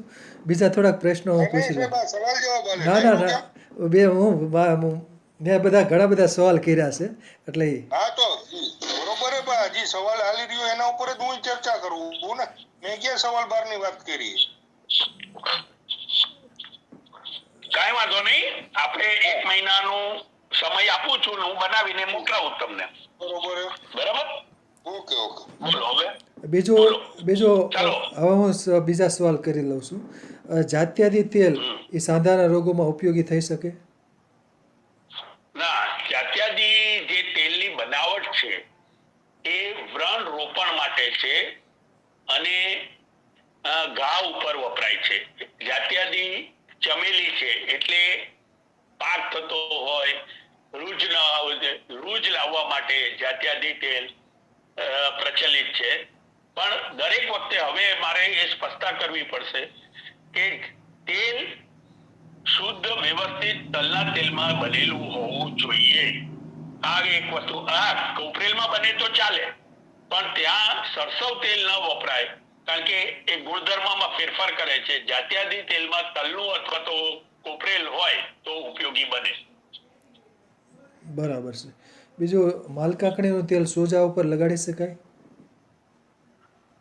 હા, માલકાંગણી છે ને બહુ ઉગ્ર છે અને જલદ પણ છે. એટલે મેં એક સાદો પ્રયોગ બતાવ્યો હતો. 15%, 10 થી 15% કે 20%, બહુ ઠંડી હોય તો 20% વાળું પણ રાખીને કરી શકાય. તો માલકાંગણી અને તલનું તેલ મિક્સ કરી અને વાપરો તો વાપરી શકાય. પણ સોજામાં જે મેં કહ્યું માલિશ ક્યારે ન કરવો, એ સોજાનો પ્રકાર શેનો છે, મૂઢમારનો છે કે રોગ રૂપે છે, એ નક્કી કરી અને વાપરવું જોઈએ. કારણ કે માલકાંગણી ગરમ છે અને સોજો જો રોગ રૂપે હોય તો થોડું નુકસાન થવાની સંભાવના પણ જોડાયેલી છે. તો એવા સંજોગોમાં એવો પ્રયોગ ન કરતા પહેલા સાદું તેલ વાપરીને જોઈ લેવાય. જો સાદું તેલથી થોડો સારો ફાયદો દેખાતો હોય ત્યાર પછી માલકાંગળી વાળો પ્રયોગ કરી અને વિશિષ્ટ લાભ લઈ શકાય. એટલે આમાં થોડુંક આ રીતે પણ વિવેક રાખી અને આપણે નક્કી કરવું પડે. અસ્તુ. બરાબર છે. બીજું ચામડીના રોગ થયેલ હોય અને સાંધા પણ દુખતા હોય તો કરંજાદી તેલ અને નીમ ઓઇલની ઉપયોગિતા જણાવો. હા, હવે નીમ તેલ અને કરંજાદી તેલ આ બંને તેલોને મિશ્ર કરી અને વાપરીએ તો કરંજ થોડું ગરમ પડે છે, પણ એ જ્યારે ઘામાં જીવાત પડી હોય અથવા તો દુષ્ટ વ્રણ થયું હોય, નાડી વ્રણ થયું હોય તો એમાં એ બહુ સારું કામ કરે છે. ત્યારે પ્રમાણ પ્લસ માઇનસ કરી અને તેલ બનાવીને વાપરવું જોઈએ. અને એમાં પણ જો એ તેલની સાથે થોડાક પ્રમાણમાં જાત્યાદી તેલ પણ થોડું અંદર ઉમેરી અને વાપરવામાં આવે તો એ વધારે સારી અસર એના ઉપર થઈ શકે. અસ્તુ. બરાબર છે. બીજું નીલી ભૂંગળા તેલ ને ભૂંગળા તેલ, મહાભૂંગળા તેલ એની ઉપયોગિતા વિશે માહિતી આપો વાળ માટે. હા, એટલે વાળમાં હા, બોલો બોલો. વાળ માટે એવું છે કે પ્રકૃતિના હિસાબે ઘણાને વાળ વૃક્ષ હોય, બરછટ હોય અથવા તો વાળમાંથી એક વાળમાં બે હોય, આગળ મૂળમાં એક હોય પણ પાછળથી એની ફાટ થતી હોય, જેમ શેરડી આપણે ચીરીએ એવી રીતના. તો એવા પ્રકૃતિના ભેદના આધારે ભૃંગળા તેલ, નીલી ભૃંગળા તેલ, બ્રાહ્મી તેલ, બ્રાહ્મી આમળા તેલ આ જે આપણને શાસ્ત્રોમાં પાઠો મળ્યા છે ત્યાં આ પ્રકૃતિ ભેદને ધ્યાનમાં રાખી અને પસંદગી કરવી જોઈએ. આમળાનું તેલ સૌથી સારું છે કારણ કે આમળામાં બલ્ય તરીકે ફાયદો છે, શીત છે અને વૃષ્ય પણ છે અને વાળ માટે ટોનિક છે કારણ કે એમાં વિટામિન એ અને બીજા વિટામિનો પણ છે, એ સી ને એવી રીતના. અને તેલમાં ઈ હોય એટલે વિટામિનની ડેફિશિયન્સીના હિસાબથી પણ જો વાળને નુકસાન થતું હોય તો બ્રાહ્મી આમળા કે આમળા તેલ અથવા તો ભૃંગરાજ અને આમળા મિક્સ કરો અલગ અલગ રીતે બે ઉષા પ્રમાણમાં ભેગું કરીને તો તમે એનો સારો લાભ લઈ શકો. પણ પ્રકૃતિને ધ્યાનમાં રાખી અને તેલ પસંદ કરવું જોઈએ. આ હું દરેક વખતે કહું છું, પ્રકૃતિ ભેદ દરેકની અલગ હોય, દરેકની પ્રકૃતિ અલગ હોય. એમાં પ્રકૃતિનો એકવાર તમારું પાકું થઈ જાય પછી તમે આયોજન તમારી બધી જ દવાઓમાં ને તમારું બધી જ પ્રક્રિયામાં એ પ્રકૃતિ અનુરૂપ તમે કંઈ પણ પસંદગી કરો તો તમને એમાં પરિણામ મળે. અસ્તુ. વાહ વાહ, સરસ. મોં ઉપર કાળા ડાઘ પડી ગયા હોય તો એના ઉપર કયું તેલ લગાવી શકાય? હા, હવે વ્યંગ, એને વ્યંગ કહેવાય. અને મોઢા ઉપર કાળા ડાઘ સામાન્ય રીતે ચિંતાશીલ સ્વભાવ હોય, બહુ હાઈપર સ્વભાવની વ્યક્તિ હોય, એમાં બહેનોને ખાસ થતો હોય છે. તો કુમકુમાદી તેલ શાસ્ત્રનો પાઠ છે, એ એમાં એક સારો પ્રયોગ બતાવે છે. અને કાકડીના રસનું મર્જન કરવાથી પણ એની ઉપર પરિણામ જોવા મળે છે. પણ કુમકુમાદી તેલ જે છે એ થોડું કોસ્ટલી હોય છે. નાની 20-25 ml ની બોટલ હોય છે અને એનો ભાવ વધારે હોય છે, પણ પરિણામ એના સારા છે. સારી કંપનીનું કુમકુમાદી તેલ વાપરો તો એનાથી સારું પરિણામ મળી શકે છે. અસ્તુ. બરાબર છે. બીજું મરીચિયાદી તેલની માલિશ માટે ઉપયોગિતા જણાવો. હા, મરીચિયાદી તેલ જે છે એ ચર્મરોગ અને વ્રણ અને એવા માટે છે. તો મરીચિયાદી મરીચ શબ્દ જે છે એ કારા મરીમાંથી બનેલું તેલનું નામ છે. હવે એ કારા મરીનો એક ગુણ છે ને શોધન કરવાનો છે. એટલે મરીચિયાદી તેલ શોધન માટે પણ વપરાય છે અને ચામડીના રોગોમાં ફંગસ, બેક્ટેરિયા આ બધું જે હોય છે એને એ નિર્મૂળ કરી અને પરિણામ પણ એ થોડું જલદ હોય છે, એટલે મરીચિયાદી તેલ એકલું ન વાપરતા એની સાથે થોડું નીમ તેલ કે એવું કંઈક ઉમેરીને વાપરો તો એની જલન ઓછી કરી શકાય.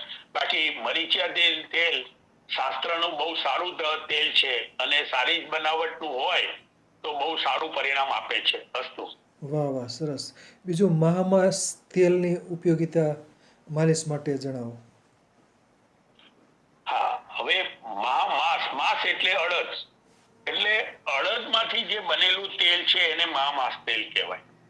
અને અડદ ચીકણા હોય અને જ્યાં ચિકાસની જરૂર હોય, જેમ કે મોઢાનો અર્ધિત વાયુ, મોઢા ઉપર જે ઘણાને ફેશિયલ પેરેલિસિસ કહીએ, અર્ધિત વાયુ કહીએ, તો ત્યાં એ મહામાસાદી તેલ જો આપણે વાપરીએ તો પરિણામમાં સારો સુધાર મળે છે. અને એને વાપર્યા પછી હળવો કપડાનો શેક એની ઉપર કરવો જોઈએ તો એનાથી સારું, કારણ કે જ્યાં ચિકાસ ઓછી થાય છે, લકવા એ ચિકાસના અભાવનો રોગ છે. કોઈ પણ જાતે સૂન મારી જવું એ પણ ચિકાસના અભાવનો રોગ છે. એટલે જ્યાં જ્યાં આવી સ્થિતિ હોય ત્યાં માસાદી તેલ વાપરી શકાય, પણ એના ગુણ એવા છે કે માસાદી ગરમ તેલ છે એટલે અમુક સિઝનમાં અને અમુક પ્રકૃતિમાં વાપરતા એની સાથે કંઈક મેળવવું પડે, એટલે કાં તો ચંદન તેલ મેળવો યા તો બીજું કંઈક મેળવો અને એનો લાભ લઈ શકાય. પણ માસાદી તેલ વૃક્ષતા જ્યારે અતિ વધી જાય ત્યારે માસાદી તેલ ઘણું ઉપયોગી છે. અસ્તુ. વાહ વાહ, સરસ. બીજું પેરાલિસિસ ઉપર મહાનારાયણ તેલ અને નારાયણ તેલ એની ઉપયોગિતા વિશે માહિતી આપો. હા, હવે નારાયણ અને મહાનારાયણ બંનેની પદ્ધતિમાં અમુક દ્રવ્યોનું વધઘટ હોય છે. એમાં નારાયણ જે તેલ છે એ પંચવિધ રીતે વાપરી શકાય. લશ્ય પણ લઈ શકાય, અભ્યંગ પણ કરી શકાય અને જરૂર પડે તો મુખેથી પાન પણ કરી શકાય. પણ મહાનારાયણમાં એ નથી કરાતું, કારણ કે એની અંદર એની ગુણવત્તા વધારવા માટે થોડાક બીજા દ્રવ્યો ઉમેરીને એને નામ મહાનારાયણ કરાવ્યું છે. એ ખાલી અભ્યંગમાં વાપરી શકાય. બંનેનું પરિણામ જે રોગો છે એની ઉપર સરખું જ આવે છે, પણ પેલામાં પંચવિધ રીતે આપણે પ્રયોગ કરી શકાય. કર્ણ પુરાણ કરી શકાય, નશ્ય કરી શકાય, ગંડૂસ ભરી શકાય, પાન કરી શકાય અને અભ્યંગ કરી શકાય. જ્યારે મહાનારાયણમાં ખાલી અભ્યંગ જ કરી શકાય, કારણ કે એની અંદર થોડી વિષક્તતા વાળા પાછળથી બીજી વનસ્પતિ ઉમેરીને એને મહાનારાયણ બનાવવામાં આવે છે. એટલે આટલો તફાવત છે, પણ બંને વાયુના રોગો ઉપર બહુ અક્ષીર કામ કરે છે. એ અનુભવી વૈદ્યોના હાથે વપરાયેલી સિદ્ધ દવા કહી શકાય. અસ્તુ. વાહ વાહ, સરસ. બીજું પ્રસાણી તેલ, ગંધ પ્રસાણી તેલ કે અથવા પ્રસાણી તેલ કે, તો એની માલિશ માટેની ઉપયોગિતા જણાવો. હા, હવે આ પ્રસારણી તેલ છે ને એ વાયુના રોગો સિવાય પણ વ્રણ હોય અને નાડીના અમુક રોગો હોય અને અમુક વાયુના જે 80 રોગોમાં દુખાવા સિવાયના વાયુના રોગો હોય, એવા રોગોમાં પણ પ્રસારણી તેલ કામ કરે છે. એમાંય કંપવાત, લકવા અને જકડાઈ જવું એના ઉપર એ વિશિષ્ટ કામ કરે છે. એટલે પ્રસારણી તેલ હું પોતે હિમાયતી છું પ્રસારણી તેલનો, અને પ્રસારણી તેલ અમુક રોગો ઉપર તો ખાસ પરિણામદાયી છે. પણ દરેક વખતે મારે કહેવું પડે છે કે એની બનાવટ જો શાસ્ત્રીય રીતે વ્યવસ્થિત બની હોય તો ટૂંક સમયમાં દર્દીને રોગમુક્ત કરી આપવા માટે સક્ષમ છે. અસ્તુ. વાહ વાહ, સરસ. બીજું નિર્ગુંડી તેલની માલિશ માટે ઉપયોગિતા જણાવો. નિર્ગુંડી તેલ ઘરે કઈ રીતના બનાવી શકાય એની પણ માહિતી આપો. આમ તો નિર્ગુંડી તેલ એટલે નગોળના પાનને વાટી એનો કલ્પ બનાવવો જોઈએ. અને કલ્ક વાટીને બનાવ્યો એટલે 25% કલ્ક, એના 4 ગણું તેલ અને એનું 4 ગણું પાણી. આ એની પદ્ધતિ છે શાસ્ત્રીય રીતે. અને ધીમા તાપે ઉકાળી અને પાણીનો ભાગ બળી જાય અને ફીણ વરવાનું ચાલુ થાય. જેટલું પાણી બરે પછી ઉભરા વધારે આવે, તલ એટલું તેલ જેટલું ઓછું થાય, પાણી બળી જાય ને તેલનો ભાગ આવવાનો ચાલુ થાય એટલે ઉભરો આવવાનો ચાલુ થાય. તો એ વખતે પાત્ર જે છે એ 1 લીટર તેલ માટે પણ 5 થી 7 લીટર પાણી સમાય એવડું મોટું પાત્ર લેવું જોઈએ, નહીતર અમુક સમય પછી ઉભરાઈ અને તેલ પણ બહાર નીકળી જાય છે. બાકી એકલું નિર્ગુંડી તેલ આ રીતે ઘરે બનાવીને વાપરવું હોય તો વાપરી શકાય. નિર્ગુંડી તેલ એટલું વાતયાધીમાં નથી, બલ્ય છે, નાડી ઉપર પણ કામ કરે છે, વ્રણ ઉપર પણ કામ કરે છે. નિર્ગુંડી તેલ રસાયણ છે, એટલે નિર્ગુંડી તેલનો પ્રયોગ જ્યાં પણ આપણે કરવાનો યોગ્ય બતાવ્યો હોય તો નિર્ગુંડી તેલ 2 દડક આપણે ઘરે બનાવેલું, સારી રીતે બનાવેલું વાપરીએ તો એમાં પરિણામ મળે. અને એનો ગુણ વધારવા માટે નિર્ગુંડી તેલની અંદર થોડું કપૂર અંદર મેળવી અને જો વાપરીએ તો વિશિષ્ટ લાભ મળે. અસ્તુ. વાહ વાહ, સરસ. બીજું અમૃત ધારા અને અમૃત બિંદુની માલિશ માટે ઉપયોગિતા જણાવો. ખાસ કરીને બામ બનાવવા માટે અમૃત બિંદુ અને અમૃત ધારા વપરાતા હોય છે. હા, એટલે ત્રણેય સપ્રમાણ લેવાનું છે, મેન્થોલ, થાઇમોલ અને કેમ્ફર. અને ગુજરાતીમાં આપણે કહીએ તો અજમાના ફૂલ, ઇજમેટના ફૂલ અને કપૂર. હવે આ અમૃત બિંદુ જે છે ને એ બહુ વિવિધ રોગો ઉપર અનેક કામ કરે છે અને દુખાવા માટે તો સારું કામ કરે છે. એટલે 60 ગ્રામ જો અમૃત બિંદુ હોય તો 100 ગ્રામ તેલની અંદર અમૃત બિંદુ મેળવી અને તેલ મામૂલી ગરમ કરવાનું છે, ઉકાળવાનું નથી. એક મામૂલી ગરમ કરીને એની અંદર અમૃત બિંદુ નાખી અને 1 દિવસ રહેવા દો, તેના ગુણ એની અંદર આવી જાય છે. હવે બામ બનાવવા માટે વેસ્લિન, પેટ્રોલિયમ જેલી જે હોય છે એની અંદર પણ 10:1 નો રેશિયો રાખી અને એની અંદર બીજું મિથાઇલ સિલિકેટ એ પણ અંદર રાખી અને બામ બનાવી શકાય. એની અંદર તો આપણે નીલગિરીનું તેલ પણ ઉમેરી શકાય. એની અંદર ભેળવી અને બામ બનાવીએ તો ઘરગથ્થુ બામ દુખાવા માટે, શિરસુર માટે બહુ ઉપયોગી થઈ શકે. અને એક અમૃત બિંદુની એક વિશિષ્ટ, ખાલી અમૃત બિંદુના 3 નું સંયોજન આપણે ગમે ત્યાં બહાર પ્રવાસમાં જઈએ, સફરમાં જઈએ તો એ ઉડનશીલ તેલ બને છે. એટલે ડબલ કોક વાળી બોટલમાં ભરી અને લઈએ અને ક્યાંક રસ્તામાં પેટમાં દુખાવો થતો હોય, અપચો થતો હોય તો માચિસની સરી અંદર બોરી અને પાનની અંદર મૂકી અને પાનનું બીડું બનાવીને એ ખાઈ લઈએ તો તાત્કાલિક એનાથી રાહત થાય છે. આ એક અમૃત બિંદુનો વિશિષ્ટ પ્રયોગમાં આ તેલનો નથી, ખાલી આ 3ના મિશ્રણનો છે. અને ગિરનારી મંડળ આપણું જ છે, આપણું પરિવાર છે, એટલે આ એક પ્રવાસમાં સાથે રાખવા જેવી ઔષધ છે કે જે ઇમરજન્સીમાં ઘણીવાર સારું પરિણામ આપે છે. અસ્તુ. બરાબર છે. બીજું શ્રી ગોપાલ તેલની ઉપયોગિતા વિશે માહિતી આપો.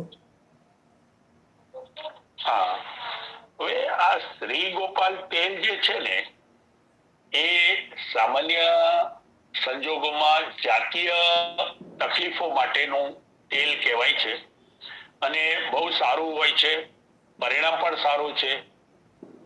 પણ નાજુક અંગો ઉપર એની ગુણવત્તા જોઈને વાપરવું હિતાવ છે, કારણ કે નાજુક અંગો ઉપર અમુક પ્રકારના તેલો વાપરતા સાવધાની રાખવી પડે. બાકી શ્રી ગોપાલ તેલ શાસ્ત્રીય રીતે સારી રીતે બનાવેલું હોય તો અમુક જાતીય રોગો પર એ બહુ પરિણામદાયી તેલ છે. અસ્તુ. બરાબર છે.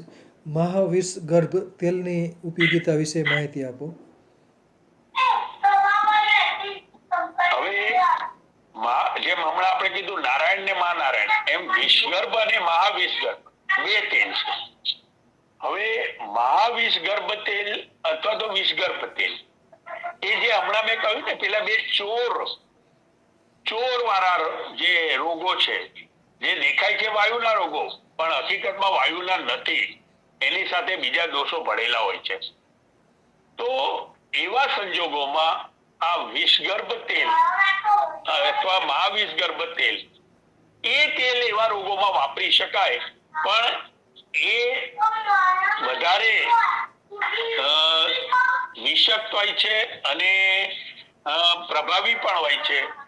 એટલે હળવું તેલ કરી, દબાણ નથી આપવાનું, હળવું તેલ હળવાથી માલિશ કરી અને એનો લાભ આંબાતમાં લઈ શકાય. અસ્તુ. વાહ વાહ, સરસ. બીજું, પંચકર્મમાં અભ્યંગની ઉપયોગિતા વિશે માહિતી આપો. પંચકર્મમાં નો ભાગ જ છે અભ્યંગ, તો એના વિશે થોડીક માહિતી આપો. આમ તો પંચકર્મમાં બે રીતે જોવામાં આવે છે. સ્નેહન, સ્વેદન, વમન, વિરેચન અને બસ્તી, એક આ વર્ગ છે. અને બીજું પૂર્વકર્મમાં અભ્યંગ એટલે સ્નેહન અને સ્વેદન બતાવ્યું છે. અને વમન, વિરેચન, બસ્તી, શિરોધારા અને નશ્ય પણ કહી શકાય. અને બીજું એક છે, કદાચ મારા ધ્યાન યાદ આવશે, હું હમણાં કહી દઉં. એક બીજો વર્ગ છે. તો સૌથી પહેલા સ્નેહ બતાવ્યો છે, કારણ કે શાસ્ત્ર એવું કે છે સ્નેહોમય શરીરમ, આપણું શરીર સ્નેહયુક્ત છે. અને વિશિષ્ટતા સમજાવવા માટે એક વાત તમને કહું કે માતાનું જે બાળકને સગર્ભા માતા બાળકને જન્મ આપે છે અને 8 મહિના ખાલી દૂધના ઉપર એ પોષણમાં રહે છે. હવે દૂધમાં આપણે જાણીએ છીએ કે દૂધમાંથી જમાવીએ એટલે દહીં થાય, દહીંને વલોવીએ એટલે છાશ થાય, એમાંથી માખણ છૂટે અને માખણમાંથી ઘી બને. એટલે દૂધમાં સ્નેહનો અંશ છે. મારે કહેવાનો મતલબ એ છે કે દૂધમાં સ્નેહનો અંશ છે. આ સ્નેહોમય શરીરમ જે કીધું છે એ આ સ્નેહને ધ્યાનમાં રાખીને કહેવામાં આવ્યું છે કે ચિકાસ શરીર માટે બહુ અગત્યની છે. અને જે આપનો પ્રશ્ન જે થયો, મને ખ્યાલ છે ત્યાં સુધી હું ફરી યાદ કરાવું મને, તો મારે એક વાત કહેવાની એમાં ઉમેરવી હતી. આપે જે છેલ્લે હમણાં જે પ્રશ્ન કર્યો કે જેના ઉપર હું અત્યારે માતાના દૂધની વાત કર્યો, સ્નેહોમય શરીરની વાત કરી, ફરી યાદ કરાવશો સાહેબ મને? આ પંચકર્મમાં અભ્યંગ. હા, એટલે શરીરના છિદ્રો જે બાહ્ય અને આંતરિક રીતે જે છિદ્રો અવરોધાયા છે, બ્લોક થયા છે અને વાયુએ દોષ અને દુષ્યને સ્થાનભ્રસ્ત કરાવ્યા છે ચલયમાન કરીને, એને પૂર્વ સ્થિતિમાં લાવવા માટે આ સ્નેહ અને સ્વેદ એટલે શોધન, સ્નેહન અને સ્વેદન શોધનની પ્રક્રિયા. તો એ સ્નેહન વગર સ્વેદન થઈ શકે નહીં, કારણ કે કૂણું કર્યા વગર કોઈ પણ વસ્તુ વપરી શકાય નહીં. એટલે સૌથી પહેલા સ્નેહ કરવાનું કીધું છે અને સ્નેહ કર્યા પછી સ્વેદન કરાય. અને એ 7 દિવસની પ્રક્રિયા પૂર્ણ કરી અને પછી વમન, વિરેચન અને એ દરેકમાં પાછું સ્નેહન તો આવે જ છે. એટલે સ્નેહન અને સ્વેદન, અભ્યંગ કહો કે સ્નેહન કહો, એ પંચકર્મનો પાયાનું ઘટક અથવા તો પાયો છે. આમાં ઘણું બધું સમાવી શકાય એવું કહ્યું છે મેં. અસ્તુ. વાહ વાહ, સરસ. બીજું, પીળાહાર સ્પ્રે આ બજારમાં મળતા હોય છે, એની માલિશ માટે ઉપયોગિતા જણાવો. સ્પ્રે આવતા હોય છે, સ્પ્રે દુખાવો થતો સ્પ્રે છાંટી દે, પછી હળવો હાથે લગાવી દે, તો એની પીડાહાર જે પેઇન કિલર સ્પ્રે આવતા હોય છે, તો એના વિશે માહિતી આપો. હા, એટલે એમાં પણ જે તમે કન્ટેન્ટ જોશો ને તો આ જ હશે જે આપણે અમૃત બિંદુની વાત કરી, પછી મિથાઇલ સેલિસિલિકેટ એ અંદર હોય, નીલગિરી તેલ હોય, પછી બીજું વિન્ટર ગ્રીન ઓઇલ, આવું બધું જે પણ બજારમાં આના ઉપર વપરાય એના અમુક રેશિયો પ્રમાણે પ્લસ માઇનસ કરી અને એક સ્પિરિટ ટાઈપનું એક દ્રાવણ હોય છે જેની અંદર એનું પ્રપોર્શન એટલે ગરમ હોય છે ને એટલે થોડી વાર રાહત કરે છે, પણ એ સ્થિરતા વાળું નથી હોતું. એકવાર ઇમરજન્સી પૂરતું કામ કરે, પણ એ પ્રયોગ ન હાથ ધરવા જોઈએ. ઇમરજન્સી પૂરતું એકાદ બે વાર કરીએ તો વાંધો નહીં, પણ જે મેં કહ્યું એમ પછી શું થાય છે, ચામડી રૂક્ષ થાય છે, ચામડી આરી થઈ જાય છે, અને એ ચામડી એટલી બધી આરી થઈ જાય છે કે ત્યાં પછી અમુક સમય પછી જો લગાતાર આપણે એવો સ્પ્રે વાપરતા હોઈએ તો એ ચામડીનો એ ભાગ કારો બી પડી જાય છે, અનેક વિકૃતિઓ આવી જાય છે. તો ઇમરજન્સી પૂરતું આ સ્પ્રેઓ ઉપયોગી માનવા જોઈએ. બાકી શાસ્ત્રીય રીતે તેલ જ અભ્યંગ કરી અને પીડાહાર તેલો વાપરવા જોઈએ, આવું મારા અનુભવના આધારે હું કહી શકું છું. બાકી બધાના અનુભવ અલગ હોય, પણ આ મારા અનુભવ અને અભ્યાસના આધારે હું કહી શકું કે આ સ્પ્રે ઇમરજન્સીમાં આપણે ક્યાંય પ્રવાસમાં હોઈએ, ક્યાંય એવું હોય સાથે રાખ્યું હોય તો ઇમરજન્સીમાં એકવાર કામ કરી જાય. માનો કે નાની એવી મચકોડ આવી કે એવું કંઈક હોય કે કંઈક દુખાયું, કંઈક વાગી ગયું, આપણે કંઈક દિવાલને અડી ગયા, તો એ વખતે એકાદ બે વાર પ્રયોગ કરી શકાય, પણ રોજિંદા રીતે વાપરવું હિતાવહ નથી, ચામડીને નુકસાન કરે છે. અસ્તુ. બરાબર છે. બીજું તુવરક તેલ એટલે કે ચાલ મોગરા તેલ અને બાકુચી તેલ, તો એની ઉપયોગિતા જણાવો. હવે તુવરક તેલ જે છે એ પણ જલદ હોય છે, અને માકુચી તો આપણે બધા જાણીએ છીએ શ્વિત્ર માટે એટલે સફેદ કોડ માટે. એટલે માકુચી તેલ શ્વિત્ર માટે બહુ ઉપયોગી છે અને એના પરિણામો પણ લીધા છે અને લેવાય છે. બધા વૈદ્યો એમાંથી ઘણો બધો લાભ લઈ શકે છે. અને ચોલ મોગરા જે તેલ છે એ તુવરક તેલ, એ આપણે અહીંયા ગુજરાતમાં એ વનસ્પતિ ઓછી જોવા મળે છે. બાકી સાઉથના દરિયાકાંઠામાં અને બંગાળ બાજુ એનો ઉપયોગ વધારે છે. ચર્મરોગ માટે બહુ જ અક્ષીર દવા છે, સારી દવા છે. એટલે ચામડીના રોગો માટે એ વધારે પરિણામદાયી છે. બાકુચી પણ ચામડીના રોગો માટે છે, પણ વિશેષ કરીને શ્વિત્ર માટે છે, જ્યારે પેલી ચામડીના બીજા રોગો ઉપર પણ ઉપયોગી છે. અસ્તુ. બરાબર છે. બીજું નાભિપૂરણ એક કરતા હોય છે ઘણા. નાભિપૂરણ માટે કયા કયા અલગ અલગ તેલ વાપરતા હોય છે? નાભીમાં તેલના બિંદુનું ભરણ કરવું, તો એના નાભિપૂરણ વિશે માહિતી આપો.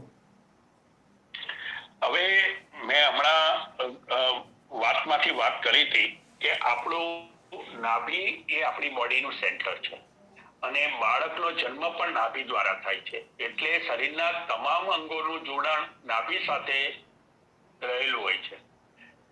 નાભીની અંદર નિયમિત રીતે 2-3 પ્રયોગો હું બતાવું છું, કારણ કે બધાની નાભીઓ અલગ અલગ હોય છે. કોઈની સમતળ હોય છે, ઘણાને તો નાભી પણ નથી હોતી, અથવા તો એની જગ્યા બહુ ઊંચી એટલે અંદર જે થોડો ગાળો હોવો જોઈએ, જગ્યા હોવી જોઈએ, એવું પણ નથી હોતું. તો એવા સંજોગોમાં જો અંદર જગ્યા હોય તો સારી રીતે ભીંજવેલું ફાયો બનાવીએ છીએ અને આપણે રૂમમાં ભીંજવેલું એ ત્યાં અંદર મૂકી દેવો જોઈએ. રાત આખી દિવેલ કે તલનું તેલ જે અનુકૂળ હોય એ રાત આખી રહે એવું રાખવું જોઈએ. બીજું કે એ ન થાય તો 4 વડાની નાની એવી થેપલી બનાવી અને બોળી અને નાભીની ઉપર મૂકી અને ઉપર પટ્ટી મારીને પણ એનો લાભ લઈ શકાય. અને દિવસમાં હાલતા ચાલતા 3-4 વાર ટચલી આંગળી નખ કાપી અને એક તેલની બોટલમાં રાખી તો એમાં બોરી અને દર 4-6 કલાકે આંગળી ફેરવતા રહીએ તો પણ આપણને લાભ મળી શકે. પણ નાભી પૂરણથી એક ફાયદો એ છે કે જે વર્તમાન સમયમાં લોકો એમ કહે છે કે નાડી સુકાય છે, નાડી એ સુકાવાની ફરિયાદોમાં સારું એવું એનાથી પરિણામ જોવા મળે છે. વસ્તુ વાહ વાહ, સરસ. બીજું પૂરણની મહત્તા જણાવો. કાનમાં તેલના ટીપા શા માટે નાખવા જોઈએ, બરાબર? કર્ણપૂરણ તેલ માટેની ઉપયોગિતા જણાવો. હા, કર્ણપૂરણ જે આપણે શ્લોકમાં હું ફરી યાદ કરાવું, શિર પાદ કર્ણ. હવે કર્ણ ની રચના એવી છે કાનની કે એની અંદર એક સ્પાઇરલ ટાઈપની આપણે જે પેલું શીપ નહીં પણ શું કહે ને એ ટાઈપનું આખું વલય વાળું અંદરની પડદાની રચના છે. હવે બરાબર એની બાજુમાં હે શંખ જેવી. હા, એ બરાબર એની બાજુમાં મગજની ચેતાતંતુ પ્રવાહ ચાલે છે. હવે તેલનો એક ગુણ શું છે? પ્રસરવાનો, સૂક્ષ્મ અને પ્રસરવાનો. એટલે કાનની જે અંદરની જગ્યા છે, બહારની ધારીથી અંદરની જે શંખ આકારની જે વલય કહીએ એની અંદર તેલ ભરાવાથી એ પ્રસરે છે અને આ ચેતાતંતુઓને એ પોષણ આપે છે.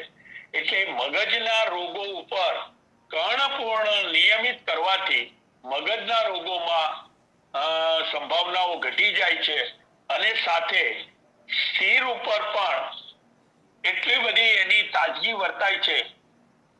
એટલા માટે કર્ણપૂર્ણ નિત્ય કરવું જોઈએ અને એનાથી કાનની બહેરાશ ઓછી આવે, કાનની અંદર પાક ન થાય, કાનની અંદર પડદાને ફાટવાનો ને એવા પ્રશ્નો ઊભા ન થાય. અને વારે ઘડીએ જે ખંજવાળ વાળી વાત આવે છે, લોકો ઘણા ખંજવાળ કરતા હોય, તો આ બધી ફરિયાદો જો નિયમિત કર્ણપૂર્ણ કરવામાં આવે તો આ બધાથી એનો લાભ લઈ શકાય. વસ્તુ બરાબર છે. બીજું નસ્ય માટે તેલની ઉપયોગિતા જણાવો. નસ્ય આમ તો નાકનું માલિશ. હા, હવે નશ્ય અલગ અલગ તેલથી કરી શકાય, અલગ અલગ ઘીથી પણ કરાય. નશ્ય શિરસો દ્વારા કીધું છે. મગજને અંદર દવા પહોંચાડવા માટે નાકની આમ માથું કોઈ પલંગ ઉપર કે એવું લટકતું રાખવાનું, 2 નસકોરા આકાશ તરફ થઈ જાય એટલું માથું લટકાવવાનું અને નશ્ય કરવું જોઈએ. આપણા તાળવામાં એક નાની એવી સૂક્ષ્મ જગ્યા હોય છે. જો નશ્ય બરાબર થયું હોય તો એ તેલનું નશ્ય, જે તેલ કે ગ્રીસ ઘી, એ નશ્ય સીધું મગજમાં પહોંચે છે. હવે તેલનું માલિશ કરી શકાય, તલના તેલનું, દિવેલનું પણ કરાય, ઘીનું પણ કરાય, કોપરેલનું કરાય, દૂધનું કરાય, દૂધ અને સૂંઠનું કરાય. આવા નશ્યો કરવાથી મગજના ઘણા બધા રોગો ન થાય અને થયા હોય તો મુક્તિ મળે. બીજું, મગજની તો વાત છે જ, પણ નાકની ઘણાને એવું કહેવાય કે પડદો વાંકો છે અને એને નાક વારે ઘડીએ બંધ થઈ જતું હોય અને આવું બધું થતું હોય, તો એવા સંજોગોમાં પણ જો નાકની અંદર સળબિંદુ તેલ બહુ પ્રચલિત છે, સળબિંદુ તેલ વાપરો તો એનો પૂરો લાભ લઈ શકાય.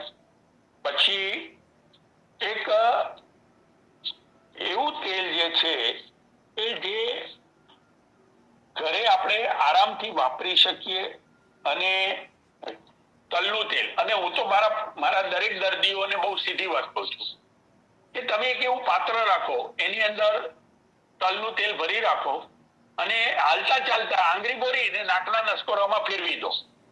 એ નસિયત જેટલું જ કામ કરશે. દિવસમાં 4-5 વાર તમે એવી રીતના કરશો એટલે તમારું અંદરનું નાકની અંદરની જે મેમ્બ્રેન કહેવાય, દિવાલ કહેવાય, એ નરમ રહેશે. એટલે તમને, અને બીજું કે એ મેમ્બ્રેન જેટલી ચિકાસવાળી હોય તો બહારના રજકણો અંદર નહીં જાય, એ ત્યાં ચોંટી જશે અને બીજા દિવસે નાક સાફ કરશો એટલે એની સાથે બહાર આવી જશે. એટલે જો એ કોઈને નશ્યમાં બીક લાગતી હોય અથવા નશ્યની અનુકૂળતા ન થતી હોય તો આ એક સરળ પ્રયોગ છે કે તલનું તેલ તચલી આંગળી નખ કાપેલી હોય એ દિવસમાં 4-5 વાર તેલમાં બોરી અને નાકની અંદર નસકોરામાં ગોળ ફેરવી દેવાય, જેટલી અંદર જાય એટલી, તો પણ એનો લાભ મળે. પણ નાસા શિરો દ્વારા જે કીધું છે તો નશ્યના જેટલા ફાયદા બતાવ્યા છે એટલા શિરશૂળ માથાના દુખાવામાં પણ, જેને કાયમનો માથાનો દુખાવો રહેતો હોય એમને પણ નશ્ય જો વ્યવસ્થિત કરે તો થોડા દિવસમાં માથાના દુખાવામાં પણ રાહત મળી શકે. અસ્તુ. વાહ વાહ, સરસ સરસ.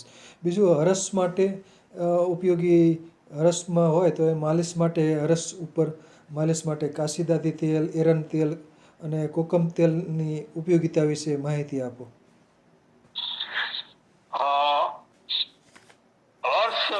હવે આપણે અહીંયા થોડુંક મારે એક લીટી બતાવવી પડશે, એક રેખા દોરવી પડશે. અર્શને બે રીતે જોવા પડે. ઘણાને ગુદાની રીંગ ઉપર વાઢિયા પડે, ચીરા પડે, અને ઘણાને ઉપસી આવેલી ગાંઠ જેવું થાય.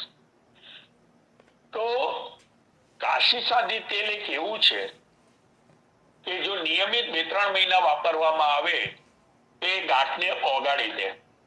હવે બીજું જે તમે કીધું કોકમનું ઘી, તો કોકમનું ઘી અને દિવેલ એ બે ભેગું કરીને જો મલમ બનાવીને વાપરીએ તો જે પેલા વાઢિયા પડે છે ને એમાં એ પરિણામદાયી થાય.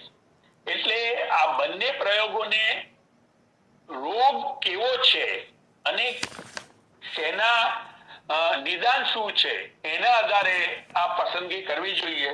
અને એક બીજું, એ જ જગ્યા ઉપર એક થતો રોગ ભગંદર, તો એ ભગંદર બહુ ખરાબ રોગ છે. એના 5 પ્રકાર બતાવ્યા છે, પણ ભગંદર એ અર્શ, મસા અને આની અંદર જો સમ્યક ચિકિત્સા ન થવાથી એના બીજા સ્ટેજમાં ભગંદર આવે તો ભગંદર ન થાય એના માટે પણ આ ચામડીને મુલાયમ રાખવી જરૂરી છે. તો આ બંને પ્રયોગો જેવી તકલીફ હોય એ પ્રમાણે વાપરીને લાભ લઈ શકાય. અસ્તુ. વાહ વાહ, સરસ. બીજું માલિશ માટે ઔષધીય સિદ્ધ ઘૃતની ઉપયોગિતા વિશે માહિતી આપો. કેટલાક ઘૃત પણ માલિશ માટે વાપરી શકાય. હા, હવે એના માટે ઘૃત તો છે ને કે સામાન્ય રીતે પંચતિક્ત ઘૃત છે, પછી મહાતિક્ત ઘૃત છે. તો જેની પિત્ત પ્રકૃતિ હોય અને જેને ચામડી ઉપર બળતરા બહુ થતી હોય તો એવા સંજોગોમાં આ પંચતિક્ત કે મહાતિક્ત ઘૃત વાપરી શકાય. પછી એક બીજું તેલ પણ ઘૃત એવું છે કે જે એની ઉપર વાપરી શકાય. એને સતાવરી ઘૃત, યષ્ટિમધુ ઘૃત, પણ જેટલું પંચતિક્ત અને મહાપંચતિક્ત જેટલું કામ આપે છે એટલું આ નથી આપતું. એ મને બહુ સારી રીતે સમજાય છે, કારણ કે આ બે ઘૃતો જે છે એ વધારે પડતા કડવા રસમાંથી બનેલા હોય છે અને કડવો રસ ચામડી માટે બહુ સારો હોય છે. એટલે પંચતિક્ત અને મહાપંચતિક્ત આ બંને તેલો આમાં ઉપયોગી થાય છે. બીજા છે તેલો અમુક, પણ આ બે વાપરીએ તો એનાથી યથાર્થ આપણને પરિણામ મળી શકે. બીજું દુર્વાદી એક ગૃત છે. દુર્વા એટલે ધરોમાંથી બનાવે. એ પણ શરીર ઉપર અભ્યંગમાં વાપરી શકાય. અસ્તુ. વાહ વાહ, સરસ સરસ. બીજું કેટલાક લોકો દરિયાકાંઠે અ, તેલનું માલિશ કરી અને સૂર્ય સ્નાન કરતા હોય છે, તો એના ઉપયોગિતા વિશે માહિતી આપો, સૂર્ય સ્નાનની. હા, એટલે આપણે ઘરે ઘરે હોઈએ તો મેં કહ્યું એમ કે માલિશ કરીને ઉગતા સૂર્યની સામે અથવા તો આથમતા સૂર્યની સામે બેસવું જોઈએ.